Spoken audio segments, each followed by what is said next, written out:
Wow. Hello, everyone. Welcome back to Nostradamus Corp Phantom Ice. I'm hoping by the grace of whatever deity you're fond of that my electronic systems are not misfiring and that everybody can hear me. I will be your mech wrangler this evening for this game of Lancer. Last we left our intrepid band of mech pilots. They had finally made it to Outpost Tiny and received a hero's welcome, having essentially gone way off script and defeated a massive horde through a combination of traps and a green pickle-esque kaiju. Uh, the outcome being that an outpost that was presumably going to be besieged by a ton of little zombie mechs now gets to live in relative safety, at least for now. The party, in and of itself, has gotten settled in the outpost. Have met some of the local sports teams from the Coughing Babies, as well as met the folks in charge and some other people about the town. There are some nice cultists that are distributing some supplies to everybody, and I'm sure they are up to nothing suspicious. And research is being done to see if that signal being used to control these zombie mechs can finally be tracked down using the sample of the goo inside of the zombie mechs. We love a good little baby CSI moment. Now, that's my little what's been going on. I'll pass it around the table for introductions. My name is Ian, pronouns he, they, in case I forgot. I'm a little frazzled because I have a new baby kitten behind me, but she's doing fine. She's napping. But if you see me get up suddenly, it's because I have to go check on her. I will pass it over to Thomas. Yay, I'm Thomas, he, they. I am piloting Wrench, they, them, and their mech Lugnut, who has now just gotten slightly tougher. Can take a few more hits, can dish out a nice little... I don't know what a blowtorch could do in terms of actual damage, but I will find out next time we get into combat. I will certainly try. And I am excited to annoy some snake worshipping cultists. Maybe. We'll see. All right. From there, Lucas. Hey, I am Lucas. I am playing Teddy. We are both use he, him pronouns. I am piloting Food Court, the Saladin mech that cares. I actually have a new NHP installed. It gives some interesting stuff for helping people. But the best thing about this new NHP is now it actually helps Teddy hook up to all the local sports channels, so he can have those playing no problem. Doesn't mess up the signal, and he can go in there, because that's one of the big things that Harrison Armory is actually super stoked about, is making sure you get all those signals on time. Real quick, does the NHP sound like the PA system at the mall? Oh, Yeah. that's good. 100%, So it's yeah. barely intelligible. Clean up at the vestibule. Clean up at the vestibule. Thank Yeah. you. And sometimes Audio- even when it starts, it's just someone and just getting ready. And it can sound clear. You can absolutely up the clarity. It's an aesthetic choice. Yeah, it just makes me feel like I'm at home. Yeah, it's like the preset, and then you can change the presets if you want. Mm-hmm. All right, so that audio poison aside, we move on to Anna. That is me. I'm Anna, aka Archival, thus funny most places on the internet. Pronouns are she, her. And I play Sadie, aka Glow. Pronouns also she, her. And her mech Boiling Point, which is just as capable as catching a fire as it has always been, but has a little bit of goblin goodness to it now, to be even more annoying to Ian. So we'll see how that goes. Yeah. I'm fully excited because every time somebody goes, I do this cool thing that Ian's never seen before. I'm like, yeah, mechs are doing the thing. They're pulling the swords out of nowhere. They're hacking the planet. It's great. Eve. Hi there, I am Eve, and I am playing Shira Talladega, aka Girl Boss, along with her mech and NHP Gatekeep. And Gatekeep has become enlightened. His near-death experience and further bonding with the Pegasus mech has unlocked full autonomy. And it's awesome. Gatekeep is free. Gatekeep right. is deciding to work with you, like the Liger Zero. Yes, I'm Technophile level 3, which means my NHPs cannot cascade unless I say it's cool. Nice. No, that thought is terrifying. No, you can go evil. Go for it. Yeah, no, like you're allowed to have a mental breakdown. You've earned it as a treat. Another bonus is that as long as my NHP vouches for me, all other cascading and unbound AIs will view me as someone important. Why they think I'm important is not up to me, but they all will. You're an influencer. Of course you're Oh my important. god. Mm-hmm. I love when Branding. games give you that. They're like, this is important. We will not tell you how or why, but it is canonically has to be important. Oh, I love it. And also, Gatekeep might have a friend in there with Do we want to save the reveal for later? Yeah, let's save the reveal for later, because Sheer doesn't know. All right, that's true. This is going to be a general surprise. All right. Because again, and then- Sheer is not the one that made Gatekeep. She's just Right. the one who has passively allowed it to just grow more and more powerful. Yeah, exactly. And you got like some update patch notes from the hoodie wearing hacker that shows up in your peripheral vision every now and then. Yeah, she just keeps installing like him into like bigger and bigger and like more powerful computers. So it's just been growing and growing and spreading. Oh, I almost forgot. I can also take Gatekeep out of the mech now and Oh, yeah, carry you him can- with me. You So I can can put keep put him in a safe. If briefcase. the mech is about to die, I could take him out. Yeah. You put your mech in a briefcase and walk on out of here. I could put it on a dongle and have him as a necklace right by my heart. Oh. Jess. Hi, can y'all hear me? Yes. Yes. Oh, thank you. Okay, cool. I was Hey. having technical difficulties. Your mic doesn't sound like ass. You did Yay! it.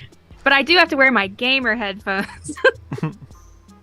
Anyway, hi, I'm Jess. I will be playing Nico, pronouns they, she, who is piloting the Shrike, who just went up to Vlad level 3 and is just spikier and angrier and ready to fight.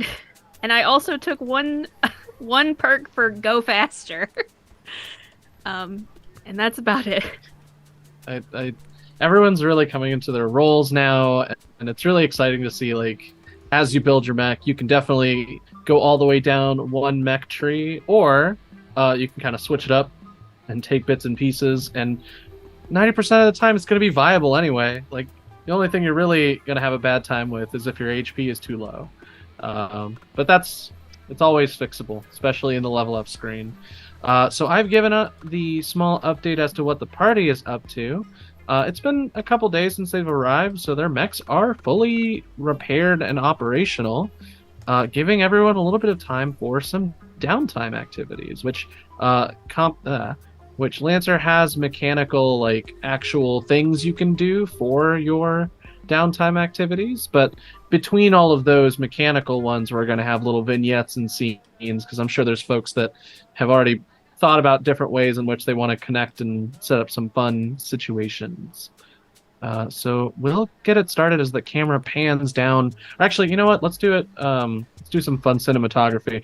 It'll actually come moving upwards, because if you recall, the entire outpost Tiny is built around a massive borehole that was used to dig for something in the past when this was a mining colony. So the camera is actually flying upwards towards the sky. You see the Aurora Borealis kind of floating the way it usually does in this moon of marker.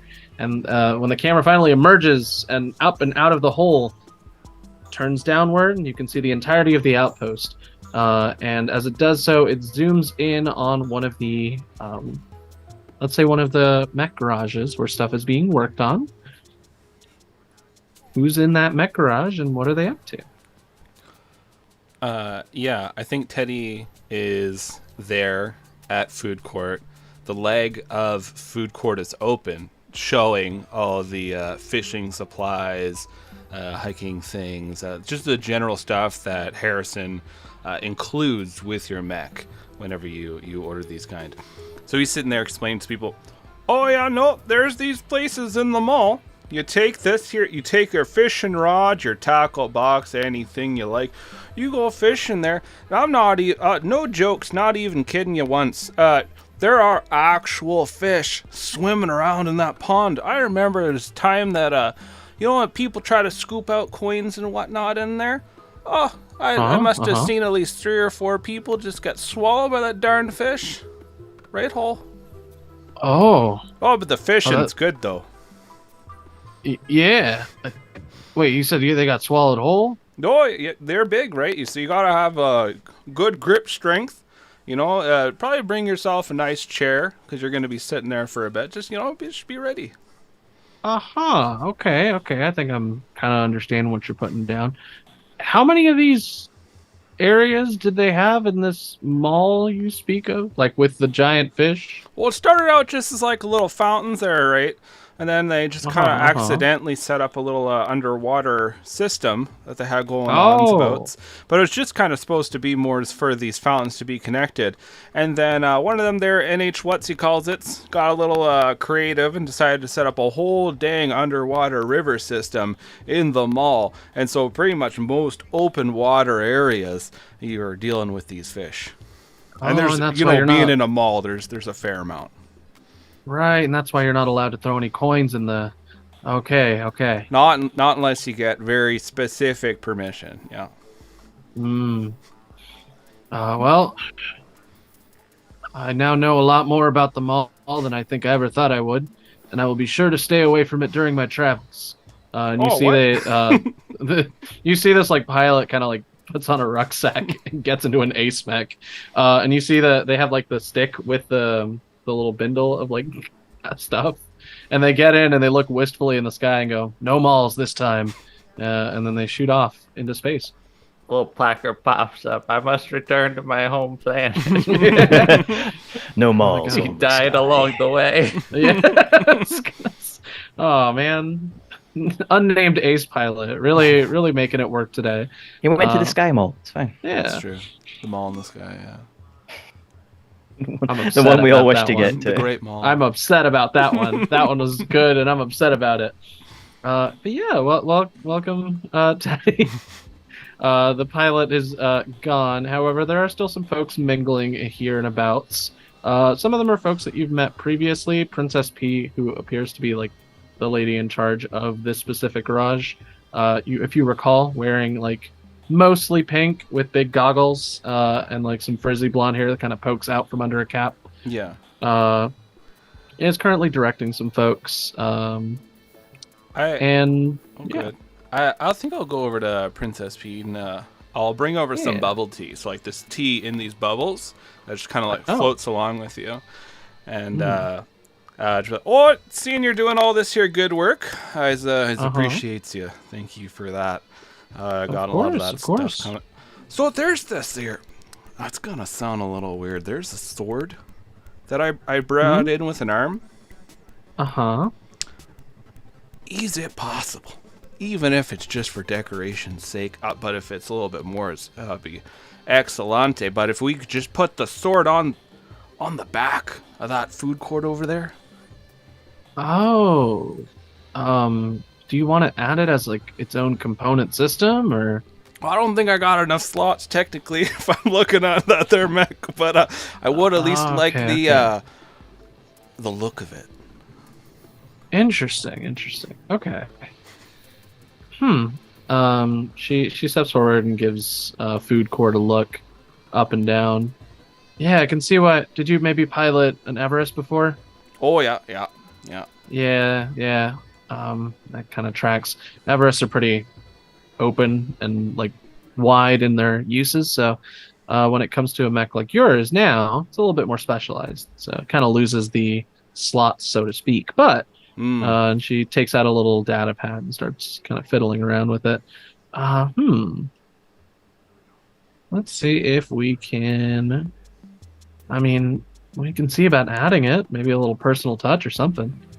That would be lovely. I'd really appreciate that, because like I just, you know, when I'm out there and I don't got a sword, it doesn't feel like, it's kind of like when you're at work and you know you got your nightstick and you don't got it and you can't put anyone into the night, you know, and it's like, how do I get by, you know? Is that what you call it when you like dispatch someone, like bring them into the night?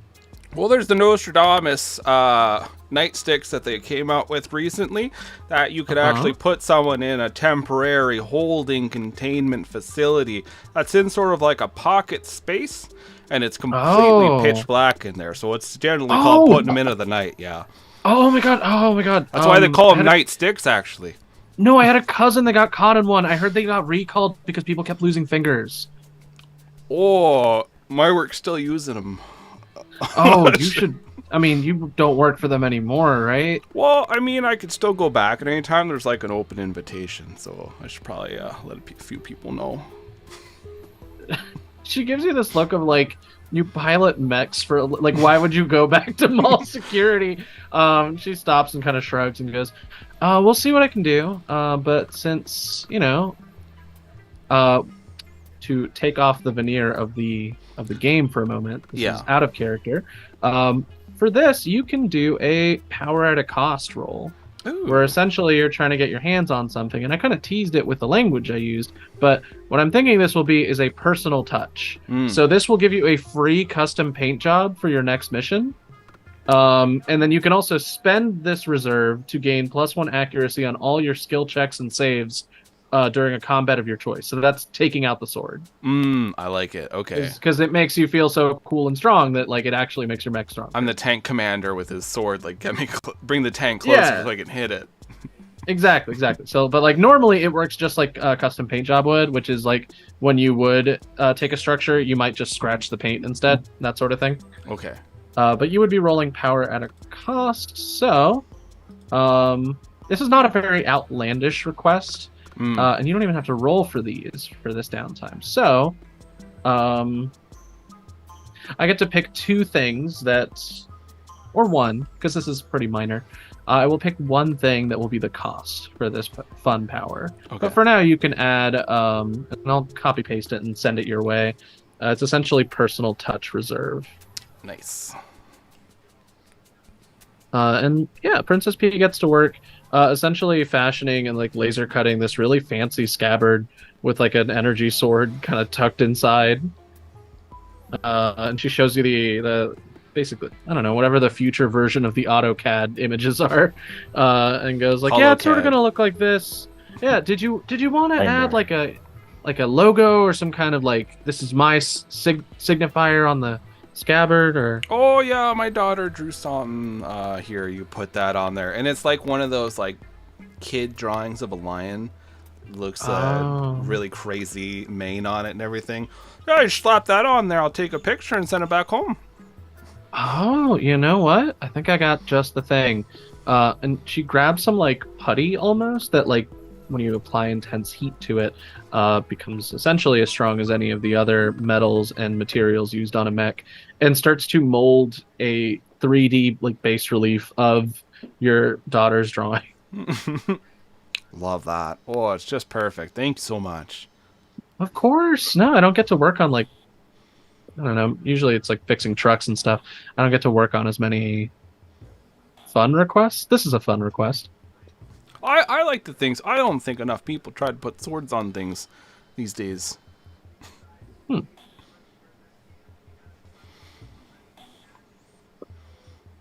She pauses for a second. Like, is that an issue right now? Well, in this economy, it might be. You never know. Right? You know, maybe I should look into my retirement funds. And she kind of mumbles to herself. All right. So, maybe power at a cost isn't the best choice for it, because that one is like you're getting something spooky and it could be dangerous for you to get it. This is not dangerous. So instead, let's roll get creative, but for your daughter's drawing. Okay. So let's see how good she does. You can use any of your relevant triggers for this, though, because you can assume that she has gotten something from you. All right, so I will roll for something relevant. Stay cool or spot? No, probably not spot. I guess stay cool. You have to do something that's more precision, concentration. Yeah, that makes sense. This is like, we're flashing back to when she's drawing the lion for you. 11. So yeah, like the 11. Animal Planet channels are going. Yeah. She sees the hollow ad for the tiger poster and gets very excited, but goes, no, I want a lion one instead. So the only real difference is that with an 11, this lion does have tiger stripes. Mm-hmm. She got a little distracted in the middle, but quality lion for her age group and her current level of development. Never saw a lion personally, so I was pretty excited. Oh, I always heard they got these mullets. That's perfect. Look at that. Oh. Okay. So that's canon. It's a lion with stripes and a mullet. Yeah, so you get that all set up. It'll be ready for you by your next mission. And I went ahead and DM'd you the personal touch on your mech. Nice, thank you. So while you're talking and hashing out the details with Princess P, what other party member enters the garage? Do you want me to choose or someone else? You can choose if somebody wants to jump in. They definitely can. I feel like it makes sense for Wrench to. I was gonna say on it. they would have already been there, just sort of watching, just like a cup of coffee and just sort of just like, just in the corner, just not being having a good hunted time. for sport. Yeah. Why is Wrench not having a good time? What's going on with them? Just constantly people just talking all the time. Why is there so much talking? Why does is this that thing of just watching Teddy just draw people in? It's just like Somehow half the staff I brought them around. yeah, just like the whole like hangar is just around Teddy, and they're just like, we were doing work. We were how work is more fun. Work is good. Just comes over to it. How do you do it? Like, what's the trick? How do I do what you looking for? I don't know. Talk to people. Oh, all right. Well, Wrench. Here's what I kind of noticed about there. I think, yeah. I mean, you're a little shy. That's fine. That's some people like to talk, some people don't. And here's the trick of the thing. The easiest one to get right in there, have a conversation. Just have people talk about themselves. Once they talk about themselves, you start talking about yourself a little bit, make sure it connects a bit to what they're talking about, or you got yourself a back and forth conversation going, no problem. Look what we're doing right now. I'm talking up a mile a minute, but you're still engaged. We're still talking about something that benefits you, and I'm having a good time doing it. Talk about themselves. I like to think there's a moment where they don't actually really catch everything. You're just caught the first part and then ignored the rest. Just sort of looked away. Talk about themselves. Yeah, ask some questions, get them to talk about their life and passions and hobbies and dags and all that stuff. Okay, but question. Yeah. Do I have to actually care? I put a hand on Wrench's shoulder. No, you never do. Most times you're not. That, I think, inspiration. Fantastic. When a guy like Teddy doesn't care. Oh, no, I do genuinely care about most things, but I'm saying you don't gotta. Oh, That's something Teddy learned from all the punks at the mall. right, Yeah. exactly. It's like, Boy, these guys have got some good ideologies. all those kids hanging around the 7-Eleven are just way too dang cool for me. How can I- Just get engaged. Put your cap on backwards. How do you do? Fellow youth. I shove one of them into the nightstick area so that I could talk to them about their so tell me how this all works.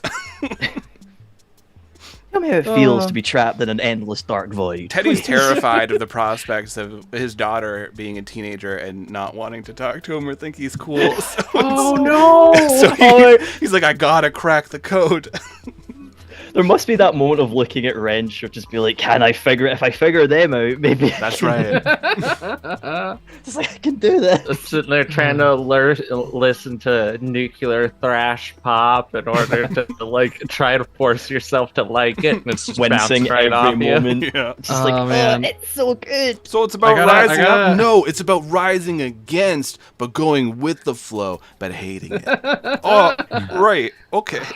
Okay. Oh man, I gotta add nuclear thrash pop to one of our canon music genres, up there with sad AI country about being a sad AI. Being sad AI. We're definitely after the conversation, Wrench would just sort of find the most, I guess, like, isolated of anyone and just awkwardly walk over and just stare at them and just be like, tell me about yourself. You have found presumably the person that, like, while everyone was like talking and like chatting and like, you know, working on stuff, presumably somebody that has been working on their specific project for a very long time. Their features are almost, I want to say, frog-ish. Not much of a nose going on, very wide smile. They're not like squat, but they are kind of dense. Completely shaven. Unclear if related to the snake cult at all, but definitely like, wow, that guy looks like he's got the look of someone who would join a snake cult. So this person is currently sitting and looks to be working with like a bunch of intricate little pieces of something to put together like a model kit. Huh? What are you doing? What's this? Huh? What are you working on? Oh, I'm building a model. Of what? Oh, well, when it's done, it's gonna be a little me inside of, well, it's gonna be inside of a mech, and that mech, I've ordered some custom parts to sort of like give it like a whip, but that came from a set that was like, you know, it's been out of stock for years, so I had to get the parts on the secondary. It's a whole thing. Essentially, my model, and like they get into like this person is kit bashing their like the Gundam, hardest. their Gundam model kit, and it's like I had to track down like a set from the 80s to get the special kind of like wing tips that I wanted for it, and it is dense as a conversation. But if that's something that Wrench is into, that it's like very fulfilling as a conversation. I guess there's certainly that thing of like, well, it's mechanical adjacent, so there's at least an intrigue to be like, okay. Teddy keeps holding up cue cards that say like, "Oh wow, that's cool," or yeah, oh wow, that picks up the cool. Oh, okay, right. No, actually, that's a piece from the Everest Hot Roddus, which was a specialty set they released for the death races between the twin moons. Oh, you know about the Everest Hot Roddus? Yeah, they added flames on it. Yeah, I worked on one for a little bit. Found a couple of parts. Worked on? Where did you get the model kit? They're so expensive. Oh no! I mean, like, the actual one, like, you know. Oh, how dull! There's this brief moment of like, when you were talking, it's like, oh, I really love building model cars, and somebody who knows how to fix cars is like, oh yeah, my favorite thing about, like, you know, putting it together, and it just like there's this brief moment where there was connection, and then just like slides off. And it's not your fault. This person's just not interested in the nitty-gritty, and just goes, "Oh, I mean, did you, for working on it? Did you get any kind of like promotional? Did you get any promos? Like, if you have any specialty promos, I'd be happy to buy them off of you." I think I did, but they're back on Mars, so I mean, I could get your details or whatever and send them over. I guess. Sure. if you don't mind, then I can also send you like a pretty detailed treatise on my last kit bash, and how it actually like is really representative of my home planet and the kind of mech that I would want to like really protect my home planet, you know? And before you know it, you're getting an extensive email catalog. You Of just, 2-hour-long video essays. Yeah, it like focuses on each and every part. Like I'm doing this for the goof. I actually think it's really neat to be able to put together any I kind love of kit model bashing. kits. I've that you never want. done it, but I My love the fingers concept. are incapable of moving with tiny detail. So I'm always worried I'm going to get one and it'll just crumble to dust in my hands. So as funny as this does come from a place of love. I hope your mechs and all your little Warhammer figurines look amazing. I gotta say, I think it's really funny. This guy does not like working on real mechs, but he's building his model mechs in the hangar with That's the real right. mechs. Oh, it's for inspiration, baby. That's what he Uh, likes. He's like, I can look at the mechs being built. That one's made of meat. They don't make meat parts. Also, I like that we have printers that can print entire fucking mechs. This guy still insists on having, like, you have to have the Tactile. original promo. And it's tactile. parts. You can't just Yeah. print You can't them. just print them out. That's cheating.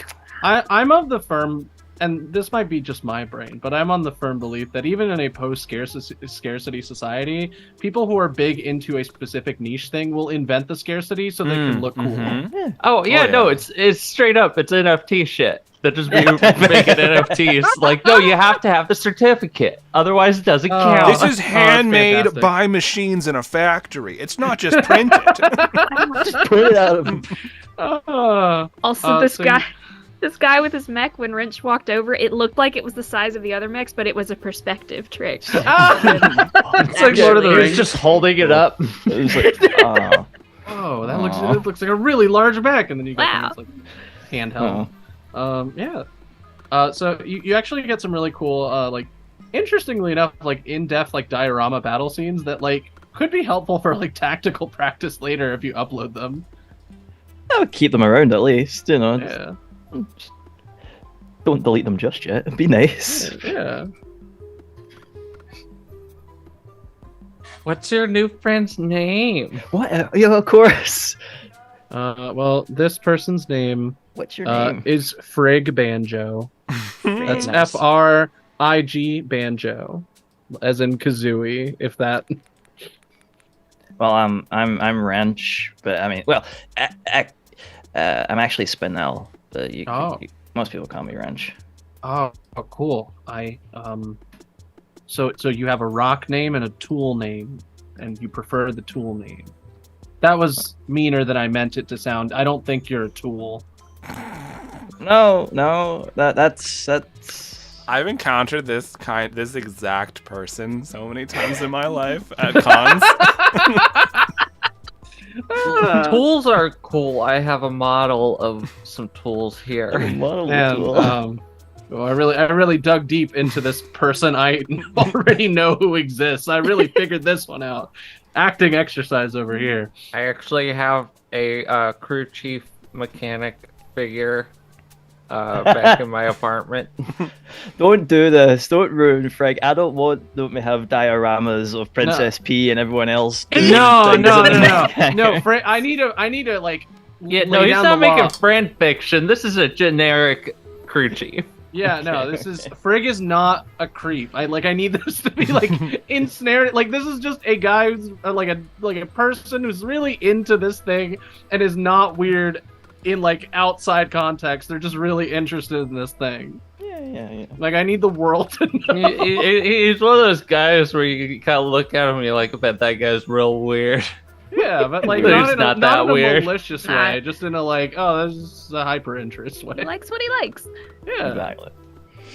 not me going to bat for this person I invented 10 minutes ago. You made them up. It's fine. Everybody liked this guy. Stop thinking he's weird. He's great, I promise. You just DM gotta get to know. scenario. We just have to have a 10-episode mini-series with him. That's right. We need to know his Of old Frick backstory. Banjo. I'm setting up the roster for like the B team spinoff, and it's the priest pilot that jumped off the space elevator. It's Frig Banjo. It's God, what was the name of the truck driver? Patricial. Patricial. Like, yeah, that's the B team. We're setting it up as we speak. Hell yeah. So I'm thinking we can do sort of like a popcorn sort of situation. So Thomas, now that you've made a friend, what are you interested in for your downtime? And we can shift the scene to another location if you so desire. I feel like I guess after with the general success of making a friend, actually Wrench might just kind of explore like I guess what is of Outpost Tiny. Just try and see what's here, like if there's any like markets or anything, just to sort of see what people are doing with their day to day.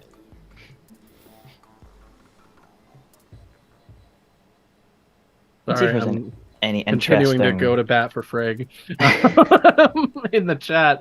There are definitely some open air markets, kind of like what I mentioned with Outpost Tiny. Because of the ghost signals, there aren't too many like video screens, so a lot of it is decidedly low tech. There are like physical apparatus that have to be moved and shuffled around to show details, and there's a lot of coded and signaled language to make sure that people are able to understand each other quick. But the market itself is pretty bustling. You see off on the far side are the Yeeg cultists. Sorry, missionaries? Question mark? Same hat, really. But they don't wear hats. They wear bald. Not a single hair on their bodies to be seen. But they're off in the distance. There are various different market stalls. They are selling the usual kind of food that I have kind of set up in Marker. So they have the kind of like jelly candies from before. They have the bat creature wings and the like. So yeah, you can get yourself a meal. But if you're looking for anything specific, you can definitely be looking around. Not necessarily something specific like comes to mind, but definitely just trying to find, like a little stall off in a corner, a kind of, like the maybe not black market, but like just a sort of off the beaten path kind of little place that might have something just of interest, I guess. Okay, you're looking for someone shady, it sounds like. Yes. Yeah. Okay. What? So you're to get like an idea. You're just looking for someone shady. You're not looking for like a specific piece of equipment or anything like. If someone shady has a piece of equipment that would be of use, we'd obviously take it. But like I said, I don't necessarily have anything that I can come to mind at the minute. So. All right. Well, this sounds like a scrounge and barter once we get started. So. You find kind of tucked off in the side of the open market area in a building that is mostly shuttered and locked. The light flickers on briefly and some neon signage kind of hums to life, and the shutter slides open and a small sign is placed outside that's like, for a brief limited run, interesting wares from outside of Marker. That sounds cool. Yeah, just head on in. Yeah. So inside is, well, for one, it's a little off-putting at first because inside are various wax sculptures. They're all wearing different like pilot gear, but it appears to be fused to their bodies. So this is not like a mannequin situation. This is like a display. House of wax. Yeah, like and you see a lot of the more classic like pilot gear that you might see for Harrison or for a Horus pilot. If you were to flip through your book of Lancer and see that like certain pilots have certain gear that matches their mech, these are all along those lines. Like they have very clearly delineated like, hey, look, this is this kind of gear. And there's no shopkeepers to speak of. Instinctually just start poking the wax figurines just to make sure they don't move in any unnatural fashion. Oh sure. Which one do you poke? There is a to pull them up because there's 5 of them. There is a General Massive Systems one. They have a very like, if you've seen a regular soldier, they usually have some kind of like this sort of outfit with the colors of whatever like command unit they're assigned to or whatever. This is the default, so to speak. There's some more grungy looking IPSN. There's some very sleek looking Smith Shimano Corpro. There is a set of armor that looks like it's wiggling a little bit that is very definitely Horus. And then there's a very like sturdy, well put together military style outfit for the Harrison. So which one are you poking? I have to poke the Horus one. It's wiggling. That's how they always get you. Yeah. It's just like, yeah. Why is the figure wiggling? Your vision sort of like flickers a little bit, and the statue's eyes shoot out like a little projection. But this projection is a different color than any of the ones that you've seen in general. It's almost like a reddish hue. And unlike the other times that projections are used in Outpost Tiny and you start to see them in different places, this one appears to be shielded in some kind of capacity. You have selected a Horus model shopkeep. Welcome! And the wax statue is now moving in like a jerky sort of motion. Oh, just doing like, come on in! Yes! I sell things! And by sell things, I mean I acquire things, because money's not really a thing in this world anymore. Oh. But the aesthetics of a shopkeeper never die. Sure. What do you got going for Horus? Horus? You do not look to be licensed in Horus, but you wish to taste the temptation of the spooky gooey things? It's done wonders for a friend of mine, so let's get ooey gooey. Ah! And like it's like a laugh, but the jaw gets stuck, and it moves an arm and twists the jaw back into place, and you're not quite sure it's fully wax in there, so it's a bad time just looking at the whole situation. But yeah, we can definitely do some bartering for some reserves. Let's see, what's the spookiest thing I can provide? Give me the most spooky, weird, something that obviously should not be stuck to a Lancaster. Oh, sure. Like a tumor that should just not be there. Yeah, so one of the reserve capabilities is called rented gear. So you'll just get temporary access to a new weapon that, Lancaster should not have. But I already have a fun idea for what that weapon could be. I just need to make sure I scroll to Horus. Not Nexus, not Mimic Gun. Where is it? Maybe it's a system. It might be a system. Alright, so while I look at that, the shopkeep keeps twitching a little bit as it like looks at you. And yeah. Poking it again just to make sure it is actually a statue.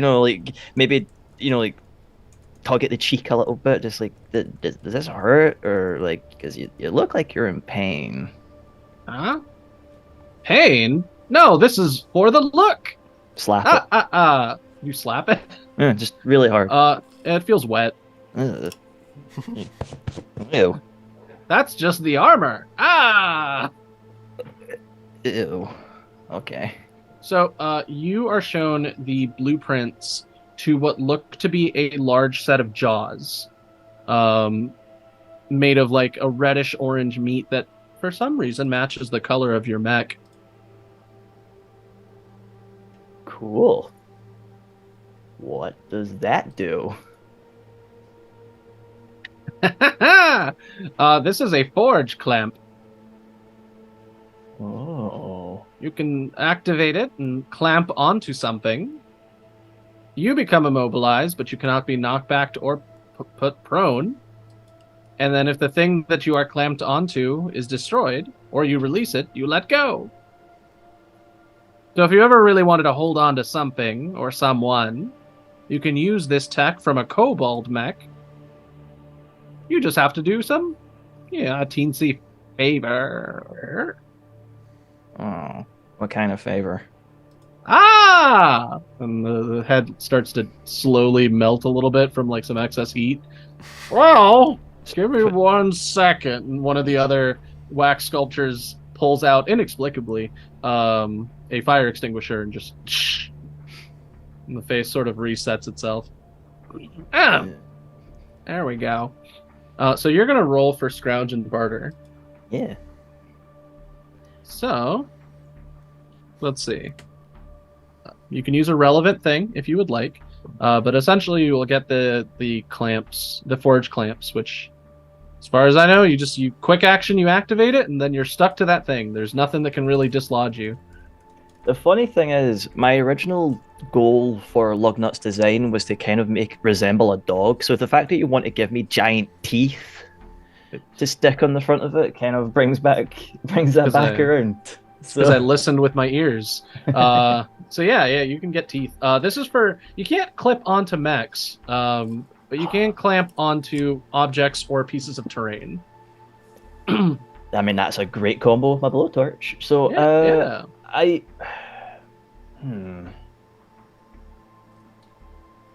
So yeah, if you ever just really want to make sure you don't move, you can clip onto something and just start going hard. I don't feel like I don't really feel like I've got much in terms of relevance here. I'm wanting to push invent or create in the sense of trying to, I guess, justify being able to actually attach this to Lugnut in whatever form. That's good enough for me. Sweet. So that gives me a +4. Do we add grit to this, or do we? I believe so. Unless I'm forgetting things. I think that means give me a +6 actually with my grit. If I can type. I'll just do +6. 22. 22. Perfect. You get what you're looking for with no problems. There is a pause as the kind of like red projection eyes sort of scan over you for a moment. Oh, interesting. Yes, this has actually been accounted for. You were supposed to have it the whole time. The timeline demands it. Oh, right. Yeah, your weird time fuckery. Okay, cool. I'm a wax statue. I do not fuck with time myself. Just squint as hard as they can just to be like, again, like, are you sure you're a wax statue? You can roll to see. just like you can find out through the magic of number rocks. Yeah, I'll try and investigate. I do have like Someone sat down and said, "You know what I need to set up on this moon? A bunch of wax statues." Like, why? Just why? They're not open all the time. Horse is weird. I got a 10. A 10. I mean, you squint in there, and it's not eyes behind the projection. It's definitely something in there, but you can't tell if it's organic or mechanical.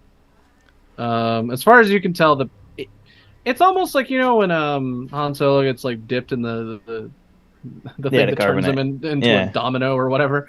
Like it's sort of like that, where the person is solid and like is covered in a layer of something, and definitely is only moving by the grace of whatever internal systems are capable of letting it move poorly. But you can't tell like what is doing it, or if it's if these are just like fancy animatronics, or if this is a person with like a sort of funky mobile skeleton inside. Like, who's to say? It's just a whole bunch of hamburger cramped in there. It is. Just hamburger. They're all talking in unison, and then the voice comes through the mouth of the wax sculpture. Oh, see, you're picturing patties. I was just picturing a ton of raw hamburger meat. Just hamburger meat, just morphed into the horrible There's nothing shape of a man. about that hamburger meat, but it's hamburger meat. Yeah. I guess whatever I need to I guess, approve this transaction, I will just do through still caution, whether it's a swipe of a card or a thumbprint. I guess I thought a wee thumbprint on a wee. Yeah. Congratulations on your new teeth. And the statues all stop moving, and the lights go out, and there's a little neon sign that's like, "Please leave." You can't. You don't have to ask me twice. See you later, weird wax. Museum of Terror. As you're leaving, you could swear there's some movement out of the corner of your eye, but it's weird. You turn around and they're still where they were. Just waiting as they walk out. Just like, I'm watching you. You're not gonna get me. I've had 12 cups of coffee. Do you think I'm not jumpy? Who do you run into The on your way cost out of the those wax? teeth are teeth. Who do you run into on your way out of your wax museum misadventure? Because your Lancaster has like a mouth now. Congratulations. It is extendable because it is a forged clamp, so it can extend. It doesn't have to be like you shove the face of your mech into a wall. Sweet. Like, I mean, so I've got the almost alien like- mini mouth. Yeah, you got like the alien mini mouth on your Lancaster now. No one's sure who installed it though. Yeah, no, it just mech it's got printed. wet. It has a mouth Like- now. Yeah, it's been installed. Everyone Yeah. remembers that it's always been there, I've except just for never you. used it. And that's the weirdest thing. It matches your color scheme perfectly. You couldn't have chosen a better mini mouth to attach to your mech that should not have this mouth. Who'd have I went to? Maybe it was Sadie. Just. Oh, Yeah. hey, Sadie. Oh, hey. She's just coming back from getting some food. She's been in the lab for most of the day, working on trying to track down this. It was a lichen, right? Yeah, it was a lichen. Yeah, trying to track down a lichen and the signals they might be emitting. And she's still working on her data pad, listening to her favorite. Was it nuclear thrash pop? Nuclear trash pop. Nuclear Heck thrash yeah. pop band U-235, which is a science joke. From That's great. but yeah, so she's working on her data pad. We bump in. Oh, hi. How are you? Great. I just had the most interesting of business acquisitions. Don't go in over there, just sort of pointing in the general direction. Oh, the shutter closes dramatically behind you. There is no store. I was waiting for that part. There to hasn't been go a in. store in 30 years. No, The the shutter just years. closes. Yeah. Like, yeah, Moves forward and looks. Have you been hanging out with Shira? what? No. Should I? Are they good at talking to people? She looks like she's good at talking to people. Maybe I should. Maybe some people. I just Her- found a We're all weird story. I thinking just so she's- assumed. That's all she's good at. Oh, really? That's So like the good at best it. thing she's at. You found a weird story. I just assumed that she brought you there. Oh, no, wandering. Find anything interesting? Teeth. And wax statues. Okay. Yeah. I'm not going to ask you where that was. Don't want to visit. No, yeah, no. No. Anyway. I'm gonna just leave you to whatever Yeah, I should. get back bioplant to stuff it. you're doing, because I think I've burnt myself out in social interactions for today. I only got Very like easy one, to do. so Sounds about right. see ya. Just awkwardly walking different Yeah.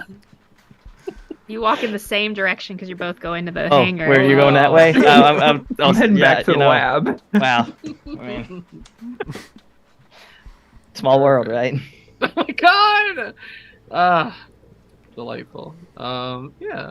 Sadie, you just got a small break from the lab. You've been working with Mammoth on building a tracking signal that can be essentially, once you're all done with it, you'll be able to embed it into the tower that's a little bit outside of the town proper, and essentially spam the signal in order to be able to track the locations of all of the zombie mechs and hopefully find out their lair, since you all know it's underground now. Awesome. Spam is my specialty. Yeah. So what are you looking for today? I think just mostly working on this. I thought maybe a gather information role. Ooh, absolutely. So Would this, you... I think this matches your plant stuff, so you can add your That's what I was wondering specific was, triggers to it. would you want botany or hacker fix? Ooh, both would be valid if you want to use either. I will take hacker fix because it is higher. You got it.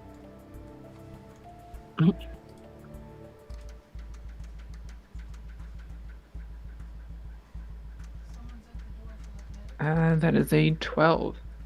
Wow, okay. So you find what you're looking for, but there's going to be a small consequence. So to kind of preface the setup of what you've been doing, it's essentially been genetic marker tracking, where, hey, this lichen is indigenous, but it only grows underground, and there's certain areas where it's more prevalent, and if it's being farmed and turned into meat for these mechs, then it will likely be much more prevalent in certain areas. So you're doing like a combination of like looking for this genetic tracking and like some seismic stuff.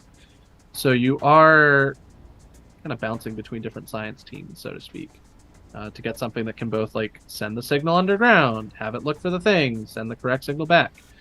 All that to say that you eventually find yourself in a lab near the outskirts of the town itself. Now the town is like built into a singular like metal ring alongside the borehole, so there's only 3 major entrances. But when you do open up this lab door, this lab was next to the outer wall, you do see that there's a hole that has been like ripped and torn into the wall itself, and the person you were going to meet here is nowhere to be found.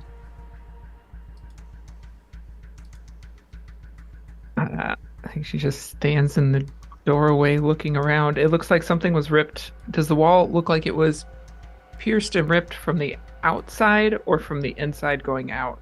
Oh, that's an interesting question. I would say from the inside.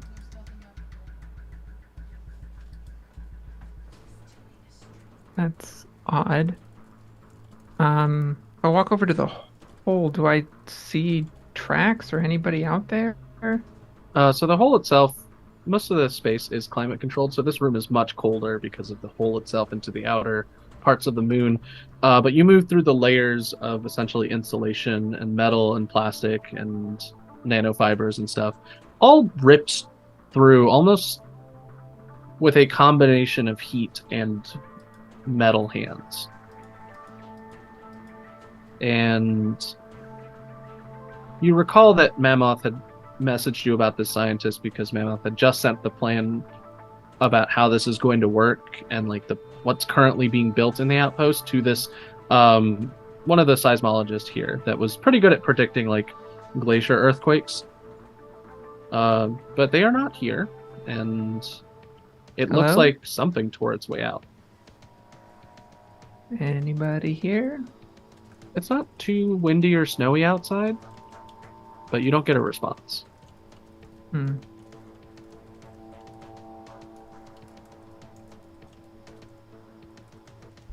So you can either check the lab or see if there's anything outside.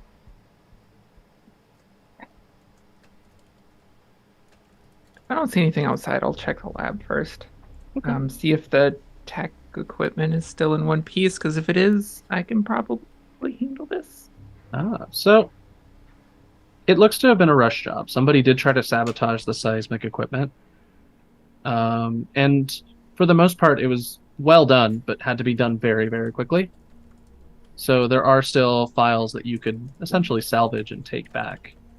The last email opened or message opened was from Mammoth saying that like expertise is needed.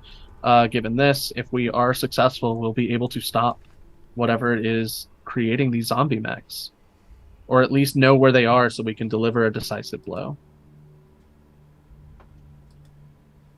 Interesting. You definitely do salvage a good amount. Can I hack into the security cameras here? Are there security cameras in this lab? Oh, yes, there are. I'd love to know what happened exactly. Sure, you can hack or fix. Okay.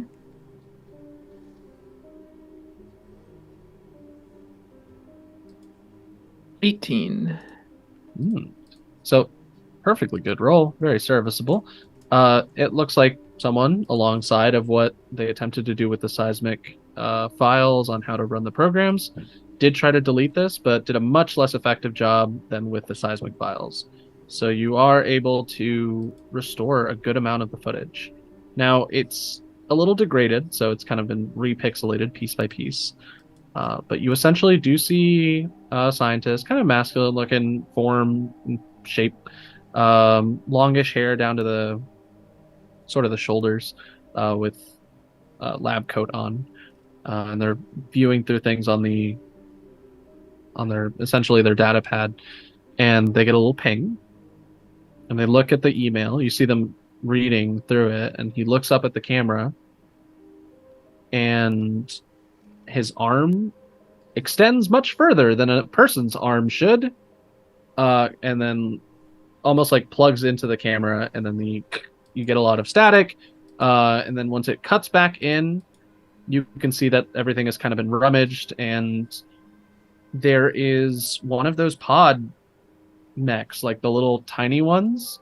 Essentially, it's smaller and definitely built to be shaped person-wise. It's almost like if you took a person and took off their head and it was just a torso. There is a discarded, or not discarded, it's like kind of hung from the back. There's a human head facsimile that is like hanging from the back of this mech, this mini mech, and it's tearing open a hole to escape. Got it. What's the timestamp on that? How long ago was that? Oh, I mean, timing was, Mammoth sent you to do the little supply run like maybe 20 minutes ago, and sent the email around the same time. 20 minutes. Probably could have gotten pretty far in 20 minutes. You've seen these move, given that you've like hunted and laid traps for them. They move at about the same pace that a person would, just a person that doesn't get tired. So a vehicle would outpace them. I should not run off on my own, though.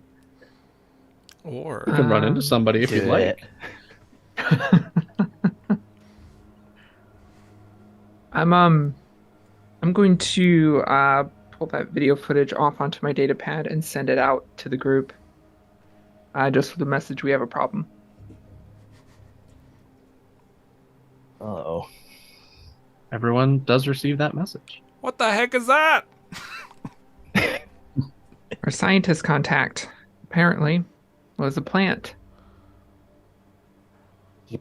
They planted a plant? Whoa, that's... Yeah, that's how that Kinda works usually. That doesn't look like a plant. That looks like a robot. Well, look at the head on the back. Have you ever seen a plant like that? But it's the lichen. It just never mind. 20 Plant minutes plant. ago. We can try and catch them. Oh, should we use the skidoos? They'd use the skidoos. Here, somebody pick me up. I'm by the wall. There's a hole in the side of the lab. Just pick me up. Yeah, I'll grab my coat and start rushing out. Sure. And just for small reference point, you do notice, Glow, that the environmentals were turned off so that like there wouldn't be a beat for like a temperature breach, essentially. So if no one had come in, right, or if somebody had come in a little later, they wouldn't have noticed for a while. I will also send this to Mammoth as well. Yeah. They should probably know. But yeah, then I will will take one last look around the lab, see if there's anything of use here. Ooh. There is. I mean, there's a print of the tracks that is like pretty, because of the heat that was used, is embedded in the snow, and it's pretty visible. Like I said, it's not windy, so you do get a good idea, like a visual indicator of what the tracks look like. Okay. Yeah, and at that point, Teddy and the rest pull up in some, essentially like snow speeders. Awesome. I will. I think I'll hop on with Teddy. And I it feels bet like the Teddy's safest warm. driver. I have like this super big puffy parka. Even though we're in the future, they have really sleek, nice cold weather gear. Nah.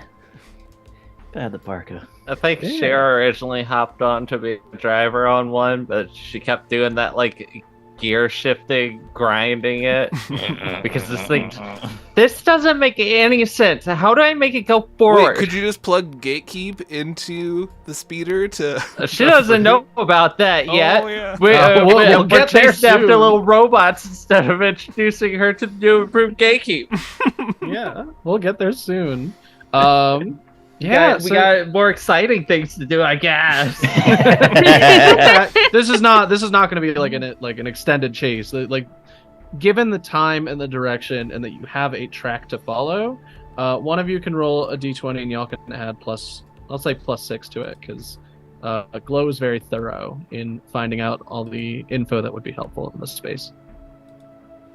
So I'm whoever not wants to risking it. roll a d20 can roll a d20. I'm bad. And we'll at see how rolling well you dice. do. Eve should roll. Yes, that's fair. Okay. Well, Scotty chewed up my good dice. Aw. Oh. She chewed up my goblin d20. No. It took me a minute to figure it out because I was just like, what is this weird purple lump? Yeah. Aw. Mm. It was very sad. Okay, I'm rolling it. That's a 6. Aw, Plus dang six. it. Plus That's six, that's a 12. 12. 12. 12. So within like 5 or so minutes, you manage to track down this essentially like plant. You can see them a little bit more clearly now that they're not just grainy camera footage. They are built like a T-800 sort of like Terminator-esque robot.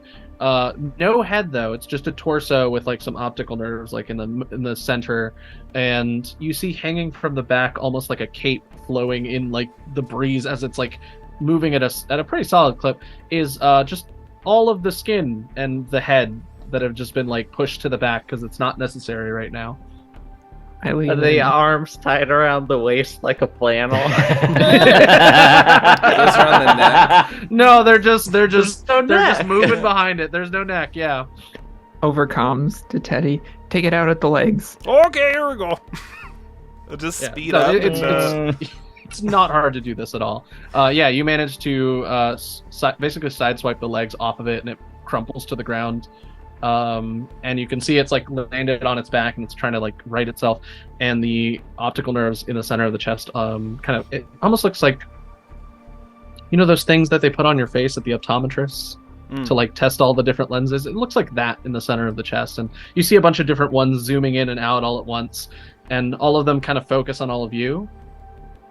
And there's a recorded voice going, "Oh, so you move with a unit then?"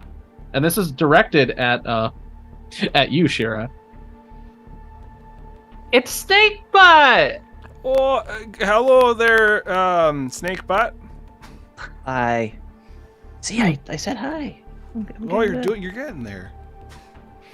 I've found you all to be frustrating. Frustratingly Feeling is competent. Oh, thank you! That's so sweet. Wait, See, hold- guys, we're getting complimented. Does that mean you noticed us? Oh, yeah. That's generally not a good thing, but Aw. yes, I have noticed you. Now, I'll make this very simple because my plan is well on its way anyway. You would be better served leaving Marker. There will not be much of it left when I am done. Why?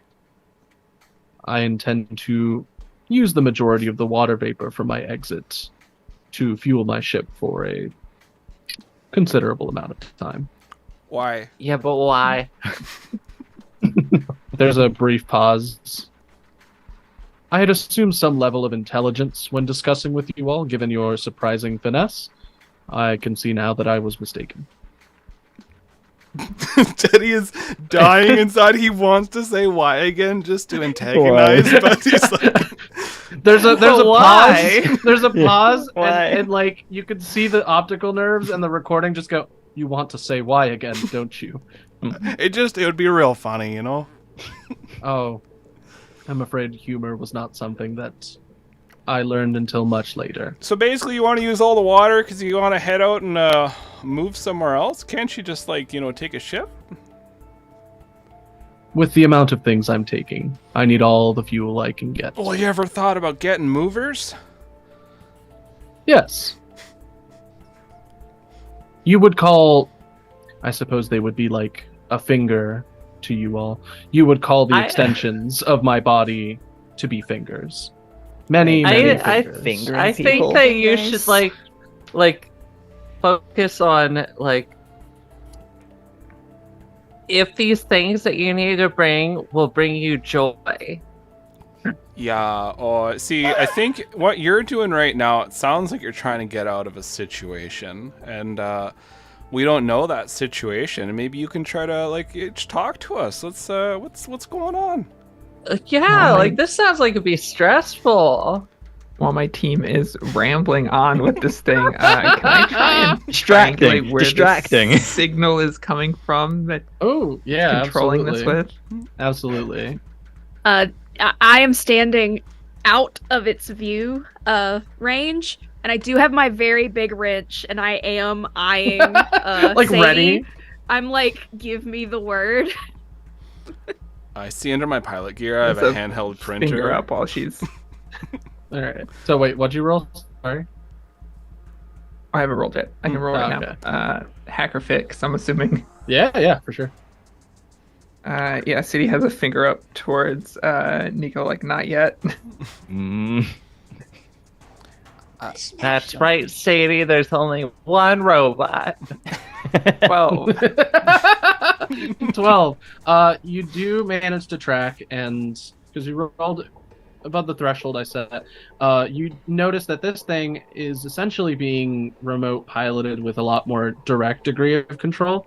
It's not like the little ones that you fought before that can be kind of set on auto move and fight. That's what I was hoping. Yeah, this one had to move and talk like a convincing enough human being that it could hang out in the outposts and do stuff. But you know that generally within range, maybe a couple kilometers away, is some kind of, based on the signal, it almost seems like it would be a Mirage mech, but it's got some additional component features that aren't making the mech any stronger or weaker. It's just allowing it to amplify the signal. Interesting. Could I plant a bug in it?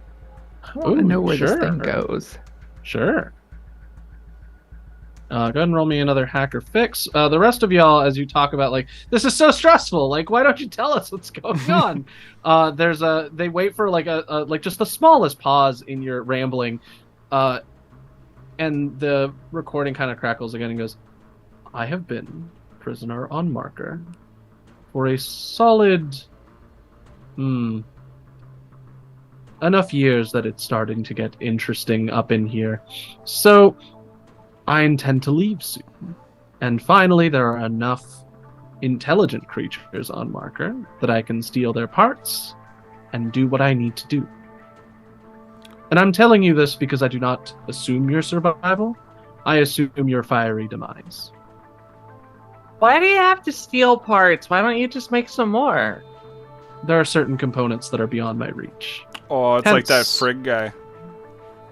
Kind of where it's going is like it can only make components that it was like previously able to be programmed to do, but it can definitely fix stuff that it's found. So before there were certain shackles or guidelines on it, like you can't build something that would allow you to escape this moon. But if he finds other stuff that just happens to allow that to happen, they can definitely use those. Well, why didn't you just ask for help? You gotta make friends.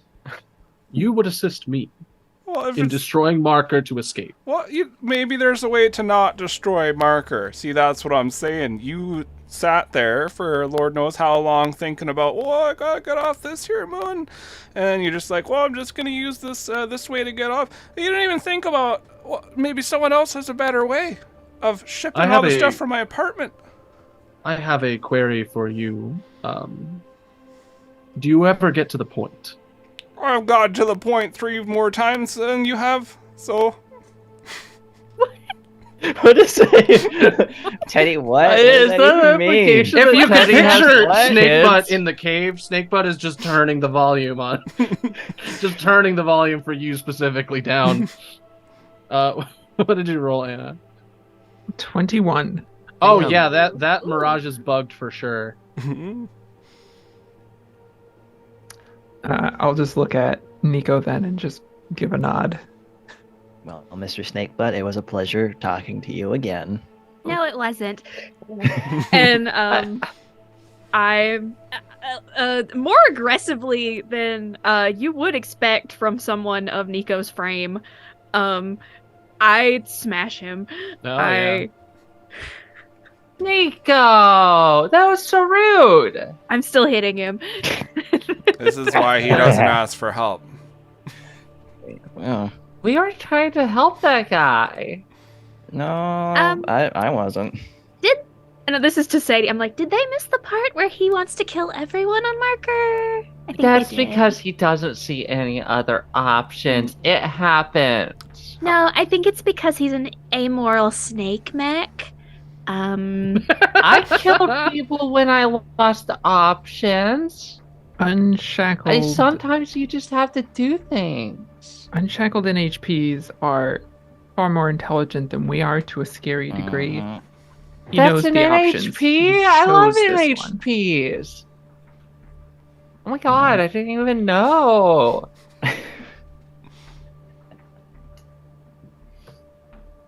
Well, And Let's based take on this the back bug with you us. have, you do know that there is a contingent of mechs heading towards Outpost Tiny. They'll be here. They'll be here. Not probably next session. okay. to give you some Time time. frame next session. Yeah, some time frame next session. Yeah. What does So- that mean?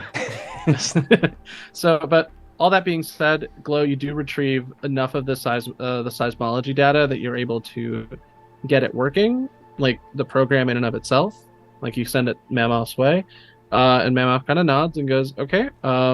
Once it's ready, you can take it to our outside comms tower, and we'll see if we can get out from under this. It sounds like we're dealing with an unshackled NHP.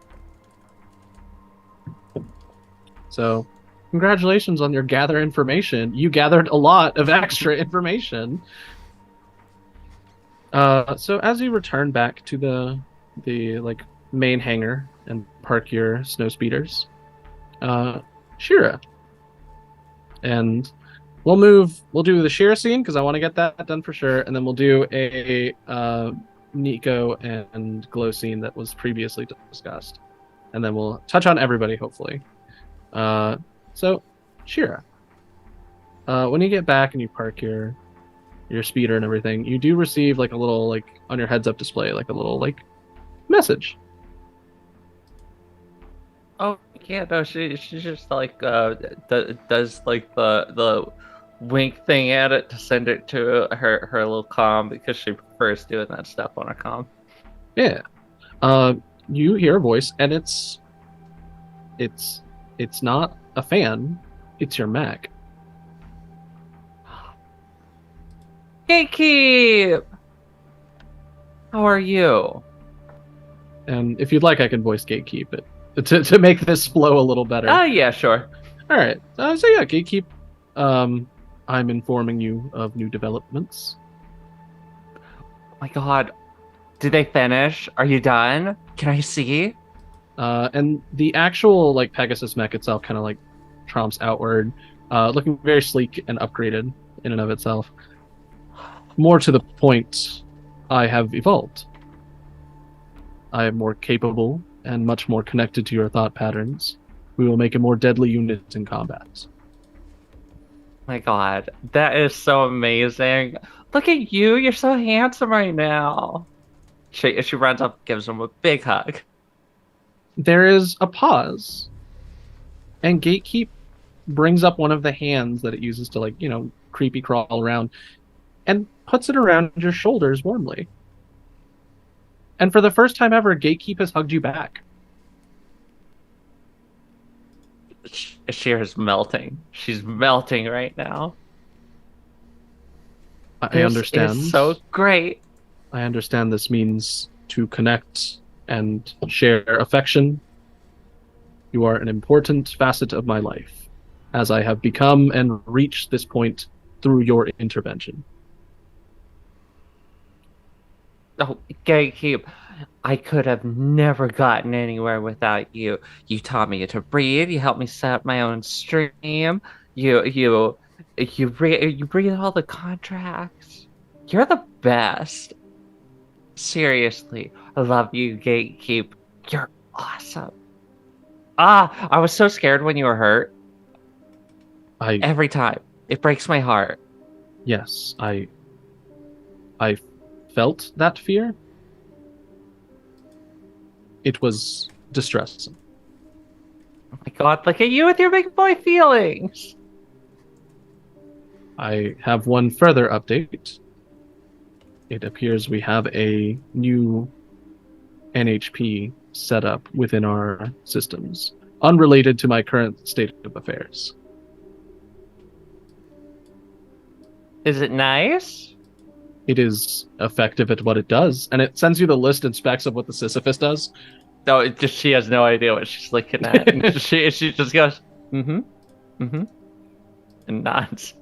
It appears capable of rudimentary speech and communication for some reason. Shall I patch it through? Gatekeep. Did you have a baby? It would not function the same way as it would for... No. Okay, I was just checking. Yeah, let's talk to him. So I've been talking to so many NHPs today. Oh my god. I gotta introduce you to Snakebutt. There is a brief moment of having been connected through your systems and communicated with it before. I sincerely hope it is an introduction in which we cause it a large amount of pain.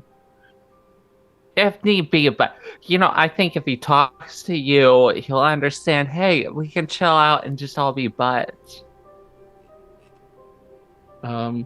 Just like I'm gonna make buds with this new guy, your kid. Oh my god. You hear a crackle through the your interface. Hey.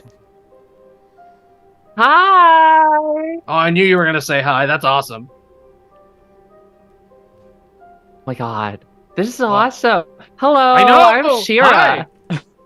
Oh, I knew you were gonna say that too. Oh, this is great. You know so much about me. That's awesome. I'm so proud of you. How are you doing? There's so many different possibilities. They're juicy. They're delicious. Do you eat possibilities where they taste like, I should interview you for the stream? There's a version of the stream where you accidentally set off a world war. It might happen. I don't think that would happen. Also, there's a lot of worlds and a lot of wars, so I know, one war. It you could if an NHP could, if an AI could be shaking in its seat, excited about something, there's a percentage chance. It's fun. We're still gonna do it. Yeah, I know. Oh my god, Gatekeep, this guy knows so much. I am actually deeply worried about that, but yes. Gatekeep, you worry too much. Alright, I'm gonna go do a lot of math. He's so smart. We're gonna get you a my kid is an honor student bumper sticker for your butt. So, for those of you at home, the Sisyphus NHP literally bends probability and breaks time space. So it's just an AI that does that. For mechanical senses, it messes with dice rolls specifically, which I think is very neat. But yeah, this is Sisyphus class, but we know it by another name to complete the Trinity, so to speak, because we've met Girl Boss, we've met Gatekeep. This is Gaslight. I've had someone asking me when Gaslight was going to show up for I've been weeks. waiting so long to figure out how to fit Gaslight in, and then I was just I hit this. I'm just like, I guess I have a new NHP. I wonder what I'll call it. And this just sat there like, man, there's so many possible names. When It took me so changes long to realize reality. it. It literally Gaslights you. changes reality. Changes it. Yeah. And Oh man. no, I have so many options to fuck with time. I love horror smacks. That's fantastic. We got a dumbass sitting in a time machine. That's Nothing can go my wrong. worry. Nothing can go wrong. Yeah. Heard 10 million followers watching. Yeah. We got a dumbass in a time machine where unshackled NHPs view her as important.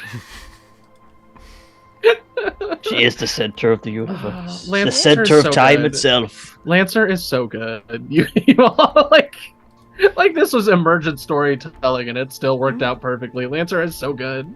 What's Shit, remember the hilarious- first thing I said about Shira? She has a weird probability quirk.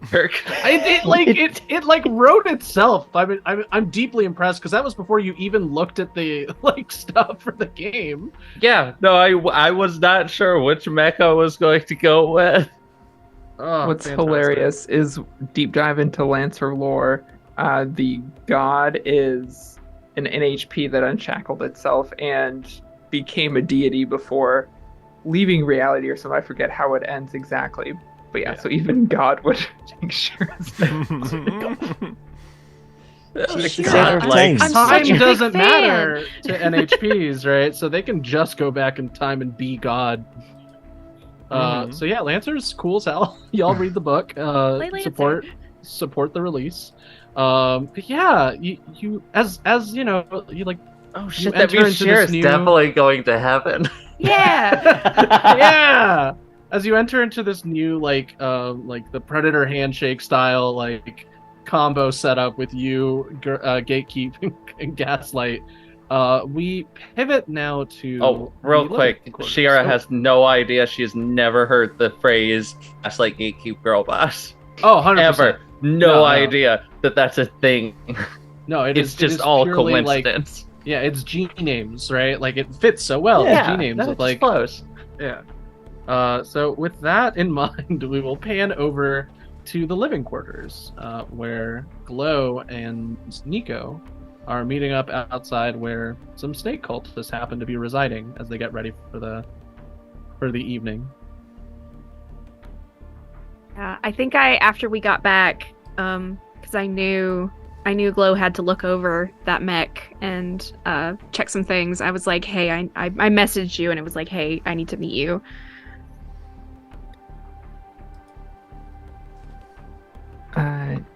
Yeah, it takes her a little while 'cause she has to look over everything, but eventually meets you wherever, whether the food hall or where we're dorming. Yeah, it's in a hangar, wherever is convenient. Yeah. And I'm out of my big puffy winter coat and I'm just in my like Ava style bodysuit that I wear, and I'm kind of sitting and doodling on my pad and I'm like, Sadie, Yes. I had something I needed to run by you. So remember how I told everyone I was raised by a group of traveling performance artists?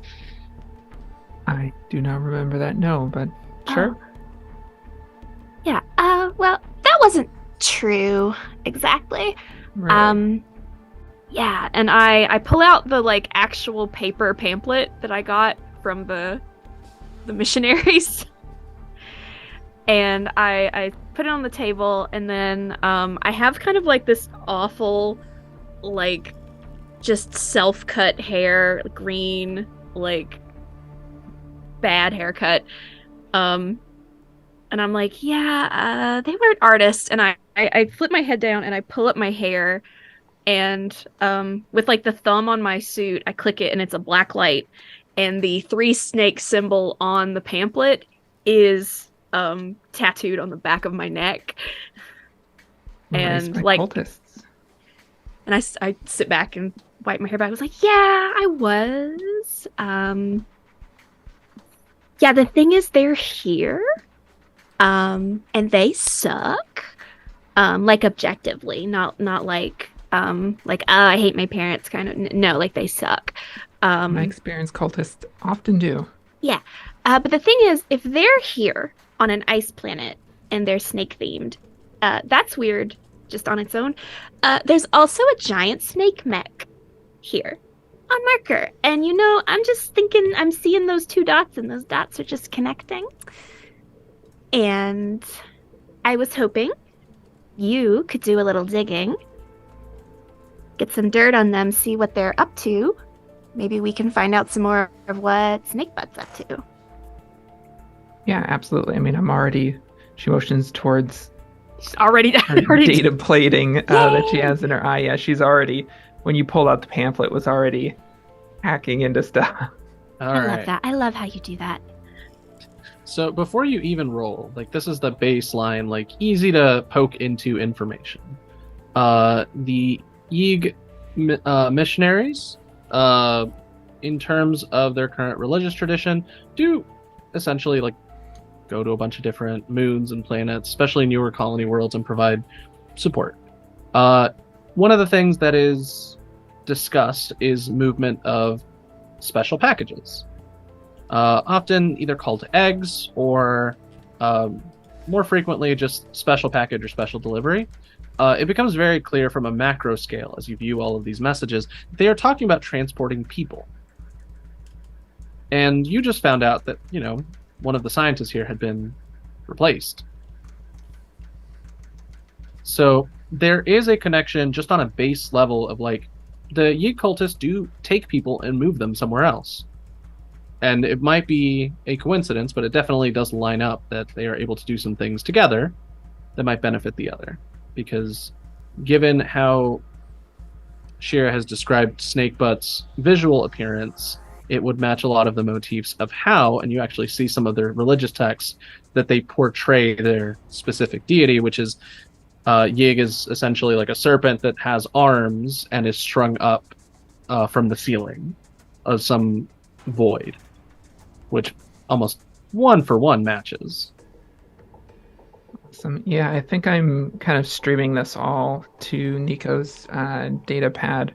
And I have the subjectivity enhancement suite, so I'm just walking through their servers, yoinking stuff, and tossing it towards Nico's data pad. And he's perfect and eternal and endlessly shedding his skin and endlessly perfect. And everything will be perfect forever if you just follow him.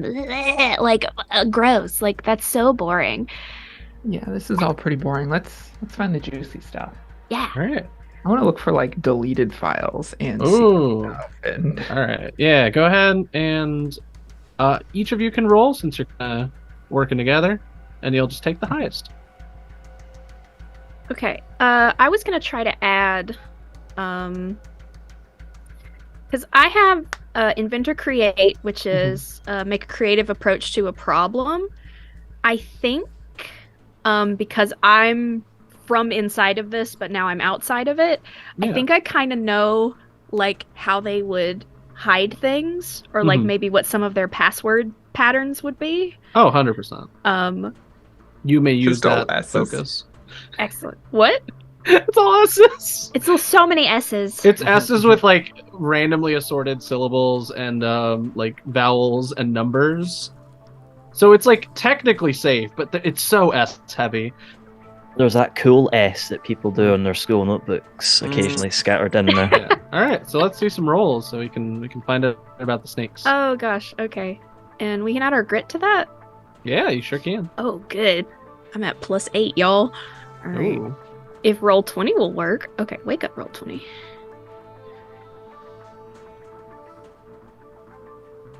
Ooh. 18 + 8.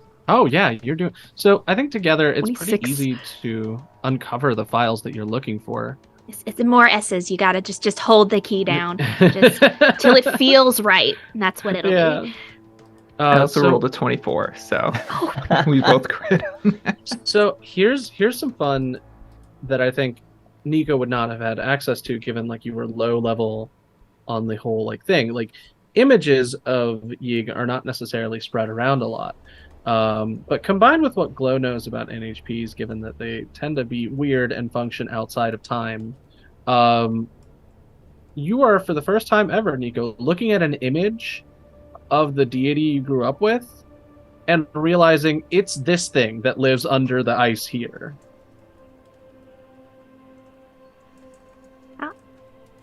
But if it's been on marker, I can tell you right now I did not grow up close to here. That's so far flung.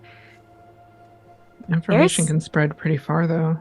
Yeah, there's Yig conclaves everywhere. And you remember now that even though Yig is a snake-based cult, a lot of the missionary trips would always go to ice moons and ice planets.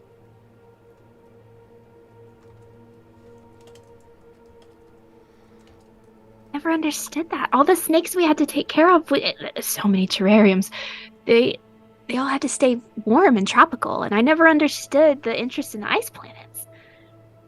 That is weird. I wonder if they were looking for this one. Oh, that makes sense. We're not going to tell Shira that there's a possible god here, right? I physically like come over the table and grab your shoulders, and I'm like, we cannot tell Shira. Shira cannot know. Shira has...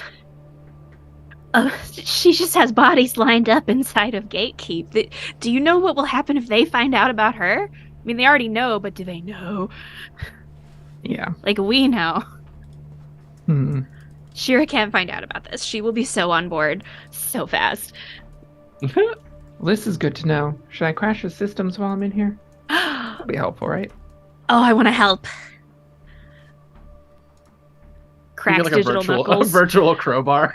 Yeah, literally. The like rock music kicks in. Yeah.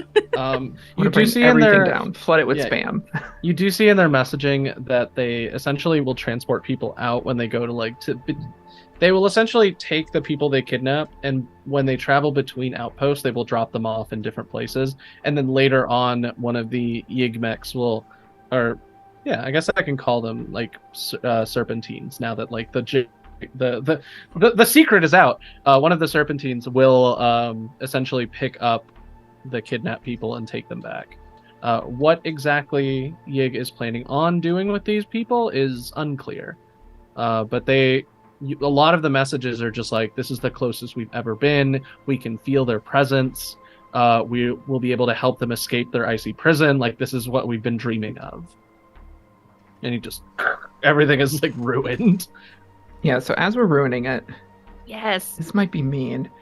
I would like to, can I send a virus out to their ships? I would like to permanently disable their GPS systems. Their navigation systems. Yeah, that's cool. They can still fly their ships. They're just not going to know where they're going when they're 60 light years out into space. Yeah. Yes. All right. So this sounds like a power at a cost that you two are doing together. Yes. If that's okay with y'all. Okay. If it goes wrong, you could end up with a few more issues down the line. But I think together, since you're both rolling and you have advantage, it should be okay. Power at a cost. Do we roll? You don't actually. Oh. So I'll say it works, right? Like, you're already in here. You've already you both critted on your hacking rolls. So the only real thing that is going to be, the problem is that you'll piss off someone or something important and powerful, because suddenly all of these ships that were likely heading towards marker right now will get very lost and not make it to marker in time, which is useful for y'all, because suddenly having like a whole contingent of snake cultists on this moon would probably be bad news for y'all.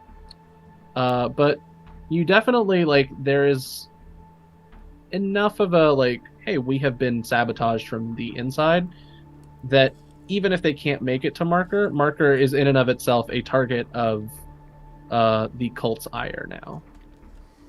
Yeah, I was part of Union Farfield teams for 60 years. I've made plenty of enemies. Yeah. So what's one more? One more cult. Just one more cult. I feel like our dual hacking, us just wrecking this, yours look like white hot, like glowing, obviously. And mine look like Flamethrower. yeah, mine look like chopped up like ransom note style. Just like It's not two people on a Word. keyboard hacking away. yeah, oh yeah, we're doing the dual hacking Well, I have the subjectivity enhancement suite, so I'm in the computer in there. with the digital flamethrower. Yeah, and then there's Going nuts. also like made out of the same like chopped up bits of data, a shrike bird with like the Oh, razor nice. just stabbing the like snake information because shrikes eat snakes. Look Um, at us with the theming. Session 11, and it's all coming together. Mhm. I love this idea Um, that through my subjectivity enhancement suite, I've hooked up a controller for Nico to also. oh yeah, I've got like goggles on. I'm like, ah. You get a little VR headset, and you're just like smashing stuff. It's Yes. great. I, if it's possible, would Mhm. like to send just to the like space Reddit, Yeah. like the OmniNet Reddit, just like snake cult uncovered, kidnappers, awful, tacky. You get a bunch of like eyes on it, obviously, and maybe in a couple hours time security forces do make their way through the hallway and grab the cultists, because you have a lot of proof about kidnapping. So by the time y'all make it back to like coalescing together as a unit to get ready for your next step, things are a little bit more tense because they've uncovered a snake cult. People are starting to be in the know that there is a rogue NHP that is causing an issue, controlling these mechs. It's not an outside force, but it could become one if these cultists do get their way. So, Morning coffee, just watching the chaos. yeah, things are increasing in tension, so to speak. Did anyone want to do any other downtimes that we did not get a chance to do? This can be simple as getting a drink, as complicated as I want to add a fancy thing to my mech. I will say I do like as security forces are taking all the cultists away, I am so just like breaking it down, like watching them get arrested. Yeah. And One of them walks by and says, "All right, start scanning next for tattoos. We gotta find any higher." and I do make Sadie like a sick piece of art that's all like glowy, and it's just like thank you, and I'm just like, yeah. wow, I was gonna let cosmic entropy just like do its thing and eventually get them, but wow, this was so much more fulfilling. It's a lot more fun to do it this way. It And thank you. is. I'm gonna hang this in my cockpit. Appreciate it. Yeah. We love direct action against evil cults. And you don't find this out until much, much later on down the line, Nico, assuming you survive. Yeah. There starts to be in certain circles of Yig cultists for them it would be a Satan-like figure, but it is a shrike bird. It swoops in at the night and tries to attack us. Like unraveling like different like cult installations. Like, oh my gosh, like we worry a lot about this spooky shrike spirit. It's made of Oh, rusted metal and torn paper and Instead of cawing, all you hear is the grinding of rusty metal together in the night. Then they get Is it you. a possible epilogue for Nico and Sadie just going around dismantling? Hell yeah, it is. I'm down. Who knows what'll Gaslight happen. seeing that in one Yeah. of his potential Yeah. epilogues. I was gonna say that's a great way to do the epilogues. Is like maybe it goes down like this, and Gaslight shows everybody the different epilogues. But we're getting ahead of ourselves because we Yes. have a Snakebutt to fight. We do. You do hear the alarm sound as enemy mechs are making their way into the vicinity, and you receive an update from Mammoth letting you know that the information is ready, and to take your mechs, suit up, and get it to that tower before any of the enemy mechs take it down. So your next mission. I thought we were gonna have time to do things. Oh real yeah, no, quick. this is just like the Okay. end of that in case we run out of time. Oh, But that's the setup I've got for next all session. night. I don't Yeah. got work tonight, so Oh, okay. All we right, we so- can go as long as everyone else can. Okay. I'm still aiming for 9:30 or 9:45-ish. I think Regardless, does anyone have any other downtime activities they want to do? Who hasn't already done one? I want to try to find some exotic chemicals. Oh, heck hey, yeah! there you go. Them damn drugs. There we go. It doesn't So- have to be drugs, it just has to be exotic chemicals. Sure is. Mr. Elevator did not clarify. Mr. Elevator did not. So this is a scrounge and barter roll. We just not find like Bleach 2.0 and just give him that. That seems exotic. The second bleach. Yeah. The update. It's bleach too. Playlist sheet. Just slightly bleachier. Oh Still no. not good for you. I'm gonna go off on a limb and say that I can use charm on this, right? Yeah. Okay. So beep-a-dee-ba-dee.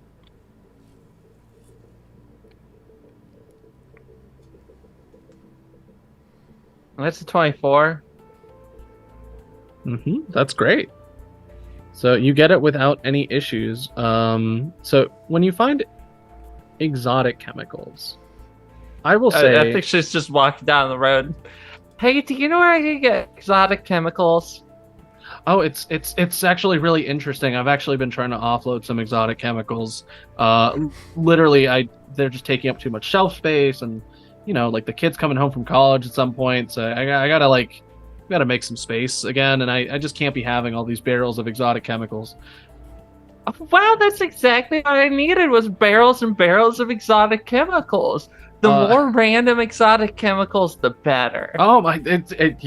I love when good coincidences happen, and you could swear you hear Gaslight like high-fiving itself.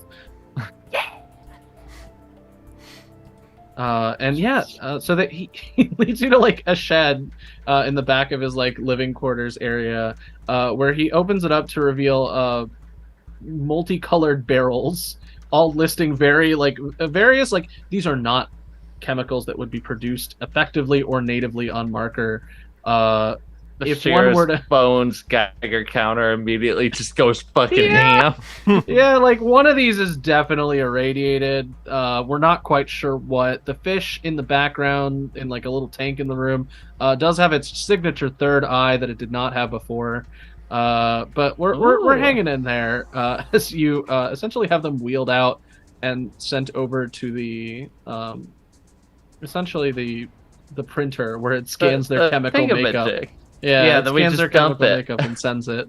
So you get an exciting update from Mr. Elevator, who appears. You can see that they've already set up various large bowls, and is like dispensing the different chemicals you sent into the bowls. It does not look like a healthy way to do this thing. It's like those videos where people pour a lot of different cleaning liquids into the toilet in an aesthetic sense, and then accidentally make mustard gas. Dipping some bread into each of the bowls. Yeah. So it's sort of like that. And they turn around and they go, "This is the most excited I have been in at least 2 weeks.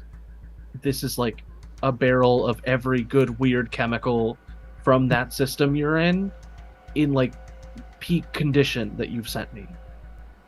Oh my god, I can almost see the corners of your mouth lift a little bit. Careful, I don't want you to get in trouble or hurt yourself. Oh god, I need to revisit my esthetician then if that is happening.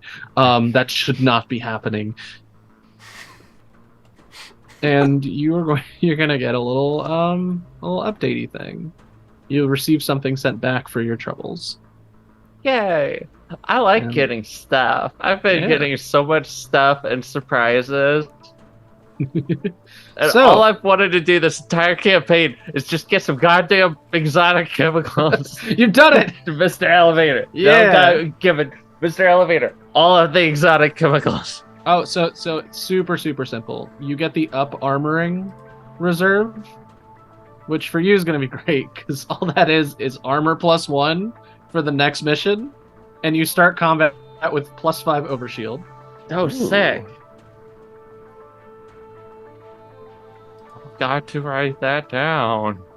Yeah. So you got for the next mission, which spoiler, I guess, will be the last one. It'll be in multiple parts, but it will be the last mission for this campaign, since things are coming together. Yeah, I'm kind of giving y'all a lot of stuff because that opens the door for me to bring out spookier things. But yeah, Mr. Elevator side quest achieved. So you get some extra plating. yeah. So yeah, you get like a slightly more like built-looking gatekeep as you get extra armor, and there's like a shield generator. Sick. She very quickly has it painted pink. Oh no, it's sent to you in pink. Oh, hell Mr. yeah. Elevator spares no expense when you send several tonnage of drugs to them. So In that case, she's very carefully applying rhinestones. oh, excellent, yeah, 100%. She's got to bedazzle them. Yeah. All right. Any other? I believe we got just about everybody. You took down a cult. You talked to Snakebutt. You uncovered that God is real, sort of. One of them. Yeah, you know. Met Frigg. There's Frigg is a fun canonically game. at least a few others, thanks to NHPs being weird. But let me make sure I make a note of all the things that we did. We met Yeeg. Gaslight Gatekeep Girl Boss happened. Hacked the cult. Mr. Elevator side quest. Alright. So with that, kind of like I mentioned, our next session we will dive on into what will ostensibly be some combat. There's a couple of enemy mechs here and some reinforcements to try to take you all down, and at the very least destroy the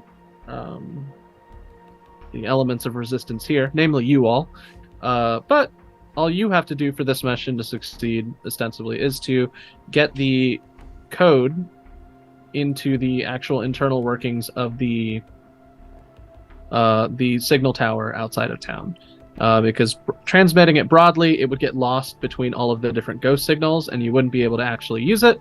If you get it to the tower, it's shielded, the signal will go out all across the moon, and you'll be able to locate the secret underground lair of Yeeg.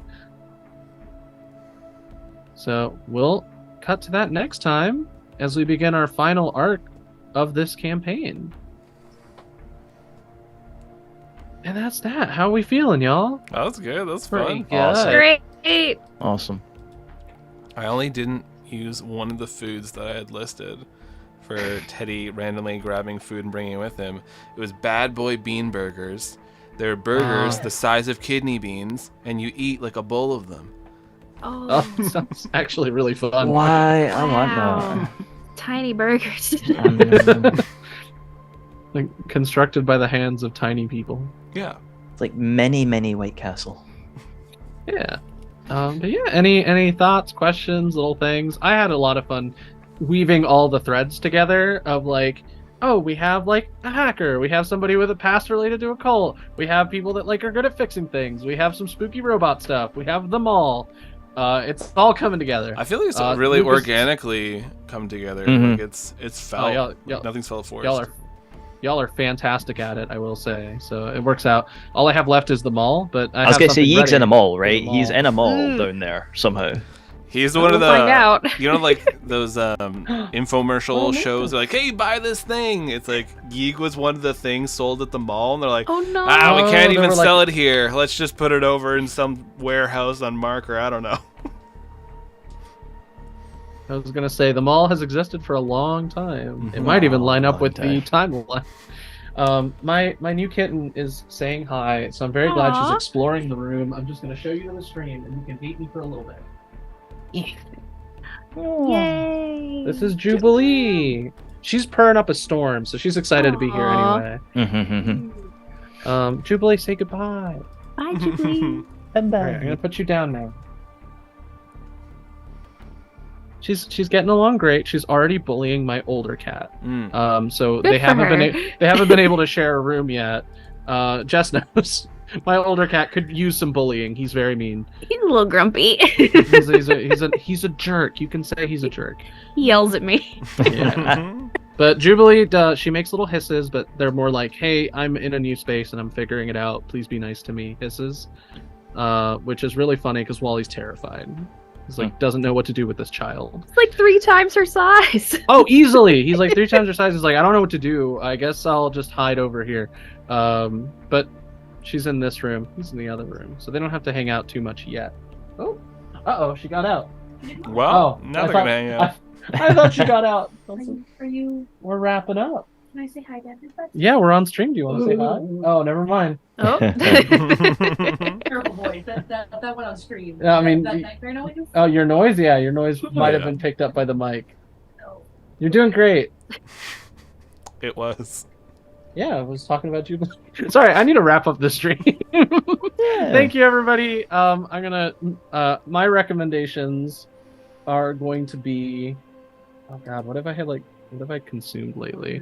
I'm almost caught up with One Piece. I have not seen Gear 5 stuff, but I'm excited to go watch it once I get there. I'm like halfway through Act 3. I just met Yamato. Oh, okay. You're not too far off. Yeah, So, you're pretty close. So I'm catching up. I'm taking my time. But yeah, when I get there, I'll get to see Luffy being a silly, goofy little guy and doing some Tom and Jerry stuff. But yeah, no, that's my recommendation is if you want to just take your time with it and enjoy a very long form story, you can read One Piece. If you want to, I don't know, go all in and watch it, you can do that too. But my brain's not built for that, so I'll stick to reading it for now. And then once I read that, I will read other things, like those comics I have in a pile. But that's my main recommendations are going to be that, because I haven't really done anything new besides get a new cat. If you're in the market for one, adopt a cat from a shelter, from foster people. Tell an animal you love them. That's my recommendation. Thomas. Yay! Recommendation wise, Baldur's Gate 3 is out and it is phenomenal. If you can get it, I suggest you do so. You can annoy pretty much anyone with through the early access was constantly trying weird things, and at one point I was playing a barbarian and I was throwing cheese at people just to see if it would do anything, and it's not effective, but it's funny. And if you want to see like anything kind of like that involved with Baldur's Gate 3, obviously this Sunday, me and a few friends will be streaming the game for 12 hours from 10 p.m. BST till I guess 10 p.m. the next day, or 10 a.m. the next day. It will be on Twitch .tv/Parsath. So that is PARSATH. I said it right without breaking up. Great, with an underscore at the end. And we're doing that to raise money for mermaids here in the UK. So yeah, we'll be having a grand time. And you can find me on my own podcast, Pro Performance, on Twitter and on Spotify and anywhere else podcasts can be found. Nice. I remembered a thing, but I will mention it after everybody goes. It's because I don't want to break up the flow too much. Let's do Anna. That is me. I am Anna, aka Archival Dust Bunny most places on the internet. I'm a queer and trans advocate, museum worker, and TTRPG performer, producer, and podcaster. Find me on Twitter at Archival Dust Bun and most other places, including Blue Sky and Instagram at Archival Dust Bunny. And a lot of stuff. Have a lot of shows coming up. Some Blue Rose campaign coming up. Lancer podcast response team Omnicron talked about it here so many times. Lots of episodes. If you enjoy Lancer, check it out. If you enjoy Digimon, we have an Animon Story podcast, Emerging Code, a handful of episodes out. It's a lot of fun as well. And if you enjoy queer stories and magical girls and stories about finding love and hope after massive loss, check out Bloom and Blight. We've had so much support with the launch of that. We have our 2-part premiere and our second episode out, and episode 3 is coming soon. It's just such a wonderful story and a really great cast to go along with it. You can find us on Twitter, Instagram, and Blue Sky at Bloom and Blight. and anywhere you normally get your podcast. As far as recommendation, if you're playing Baldur's Gate 3, try Couch Co-op. My partner and I have been doing that, and it's a lot of fun. Nice. I'm really excited to listen to Bloom and Blight, especially now because my work has a lull where I don't have to do much besides like paperwork and discharging clients. So that's a lot of time where I am working, but really I'm just reading One Piece. So I'm going to listen to some podcasts while I'm at it. All right, Jess. Yeah, hi, I'm Jess. I'm art__ fantastical on social medias, on the shambling corpse of Twitter, Instagram, other places. I'm not on Blue Sky yet. If anybody's got an invite, hit me up. I just want to shout out my friend G Galloway. I'm gonna post. They are a streamer. They play lots of different games, and they stream every Wednesday, and they're so funny. I sit at work and just listen and crack up. And they're like one follower away from 50. If anybody wants to jump in and make that happen, that would be awesome. And it would just, I think it would make their day. And we've literally been friends for like 84 years. Like just an outrageously long amount of time. And they're great. And they're G Galloway, and you should check them out on Twitch. Alrighty, Eve. I'll go last because I've got some bummer shit at the end of mine. Oh, okay. We will rotate it then. Lucas? All right. Hey, yes, thank you for stopping on by this lovely show. It's been an absolute blast. I have our other show that we got going on. Wow, my brain. Escaping Carcosa. It is still in hiatus, but we are planning on bringing it back. Oh my god, it is August? Phew, time. What a concept. So we are planning on bringing it back this month. We've already released the recap for the online group, and we'll have the recap for the offline very shortly. And I have about like 7 episodes in the backlog that I'm starting to build up, so should be good to just sort of hit the ground running with that this month. So very excited for that to pick back up. Check out our Patreon. It's Pay What You Want. We've been adding new stuff on there. I did a fun little project to kind of get the creative energies flowing again. I did a little like found footage of a scientist that was creating the baseline concept of the VR for Escaping Carcosa. So check that out. It's real cool up on our Patreon. And the recommendations I have, I got 2. So first one is go check out Shrimp and Crits. They are a wonderful group of the Floridians. They have a little shorter series that they got on their main feed right now called Whimsy World. Essentially, it's just like the apocalypse happened, everything was wiped, but for some reason this amusement park is still kicking, and everything has been twisted all to hell, and it is totally wonderful. One of the characters is a robot, or like 5 robots that are just happy about everything, and it uses the Absurdia TTRPG. So super cool. Check that out. The other one I want to talk about is an audio drama, the Isfet Archives.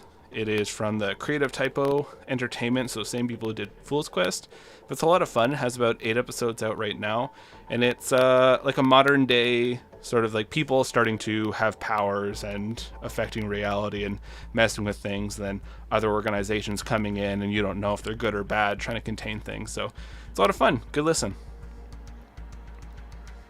Alrighty. And then Eve, if we want to do your stuff last, Yeah. I will jump Go in ahead. with my thing. One, I'm still on the shambling corpse of Twitter myself. At Ian_Caliente. I would love a Blue Sky, but honestly, I am tired of social media in general and might go the way of what Lucas is doing currently. So we'll see.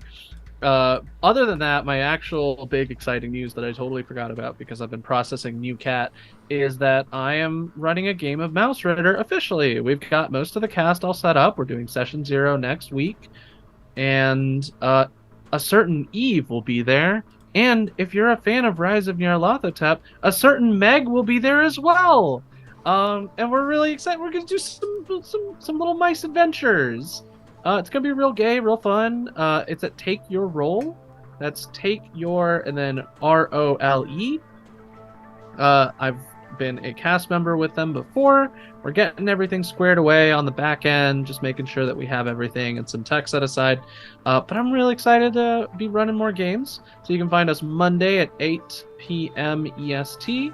So we start a little bit later than we do here, but we run till around the same time-ish. Like, we're looking to be around 10 o'clock or so.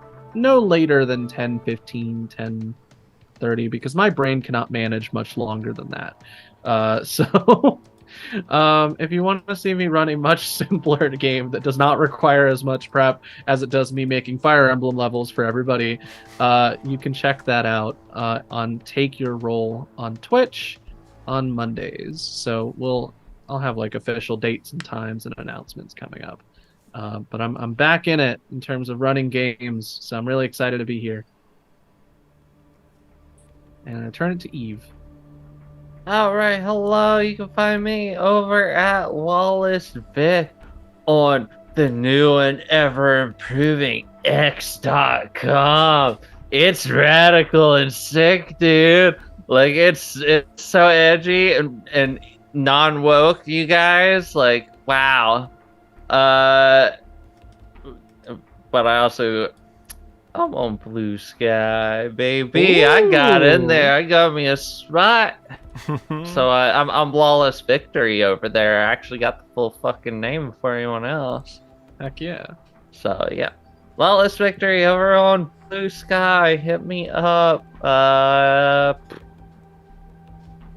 I guess recommend Remnant 2. That one's fun. I picked it up before all the bummer shit hit me and just fucked my week in the butt, but not in a fun way.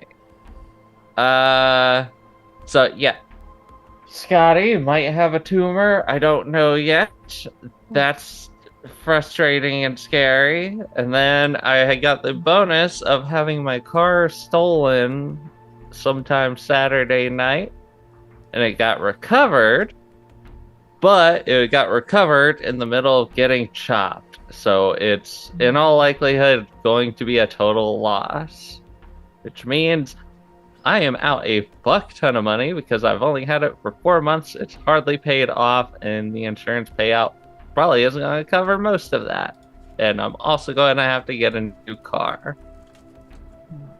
So I'm in a bit of a bind, and I don't know what's going to be happening. So, if you want to shoot me a couple of dollars over on Copper Harpy on Cash App, I wouldn't complain. I would really appreciate it. I'm not one to normally ask for money. And honestly, I'm not like saying, hey, throw me $500 or something. No, don't fucking do that. Don't fucking do that. Trust me, I can make it through. It's just things are gonna be tight and scary for probably a couple months, and I'm gonna have to be paying for a car that I won't have probably for a couple more years, which sucks. On top of paying for another car, because I'm gonna have to end up doing that. I'm sorry, I'm very upset. I just found out that it was chopped a couple hours ago. So, I wasn't on my A game tonight, and I'm running off about an hour's sleep. And I'm not normally a fan of being in this sort of position.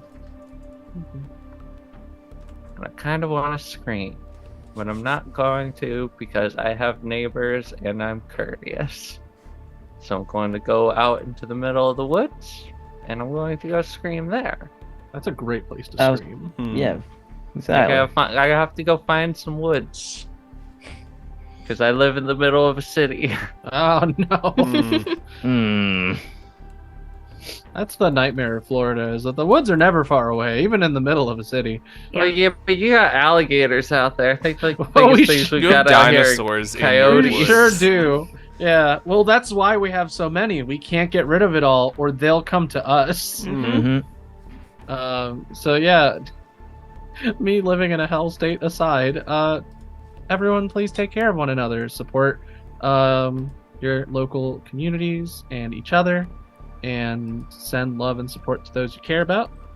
And go to a new place that you haven't gone to eat a food there. Because Yeah. I went to a conveyor belt sushi place, and after my eyes did a cartoon pop out of my skull for the price that I had to pay for all the sushi I ate, it was delicious. It was great. 10 out of 10. Would recommend. Oh, that's the point of it. So that you stop paying attention to the prices. Oh, they get you Right, like you much. don't even It's know. dangerous. You're not paying Shit. attention. Yeah, because Oh, I'm like, boy, that place sounds cool, but I It's hadn't so even cool. thought about it like that. Like, yeah, no shit. No, be cool. It's cool, but be ready. Like, be ready to like get a little caught off guard. Yeah, find a fun place to eat that you can responsibly and reasonably eat at without having a cartoon reaction. But yeah, that's all I got, y'all. Please take care and be safe. And I'll see Maybe you just next. go to one of those places where they just deliver your food on like a train or something. Oh, 100%. That might be a little bit cheaper. Yeah. Everybody have a good one. I'm gonna go tend to my cat and make sure she's not getting up to mischief. If you Oh. if you have a Kia or a Hyundai, get a steering wheel lock, because Oh, That's a apparently good idea. they are super fucking easy to steal, and they are getting stolen constantly right now. Mm. Oh, Good So if you have a advice. Kia or a Yeah. Hyundai, get a fucking steering wheel lock. I have a Hyundai. Oh no! I have a Kia. Oh no! You both take off running. Because I guess some video on like TikTok and YouTube went I- viral about Shut how up, to shut how up. to just like Carjacking pop going it. viral. No, Yeah, how to that is just real. pop That's- it, yeah. pop the column and do something real quick with them. And so That's they just terrifying. skyrocketed in how much they've been getting stolen. All right. And most of them are just getting ditched. Yep. Look, you might end up like me, where they go at it with the saw and just Oh start jeez. chopping chunks of the engine out. Oh, never say that our Making me streams don't sad. teach you anything, because I just learned that my car is super easy to steal. Mm-hmm. I hope Okay. somebody does like a class action lawsuit, because I need to get some of this money back. 'Cause Oh, for sure. Okay, I'm this in a is- bad spot. 4 Alright. 4 months of this cars. That's Alright, all looks I like- paid. That looks like a next week purchase for sure. Or this week, I got paid this. Unrelated. I'm gonna end the stream. Yes, Please, bye. release Sorry us. for the Go bummer. home. Go home. everyone. Bye-bye. I can't be Buddy. shopping for wheel locks on stream. Everyone